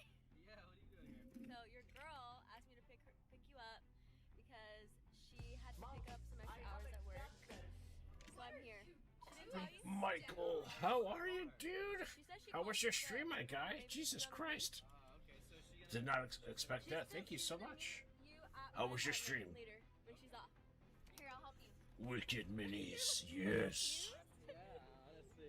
So I'm building a Gundam. My wife got me for Christmas, and we are taking a gamble here to see if people will cheat. Stream was good. Thanks. Hell yeah, dude. I'm having a good time. I'm building this big ass Gundam. My wife got it for me.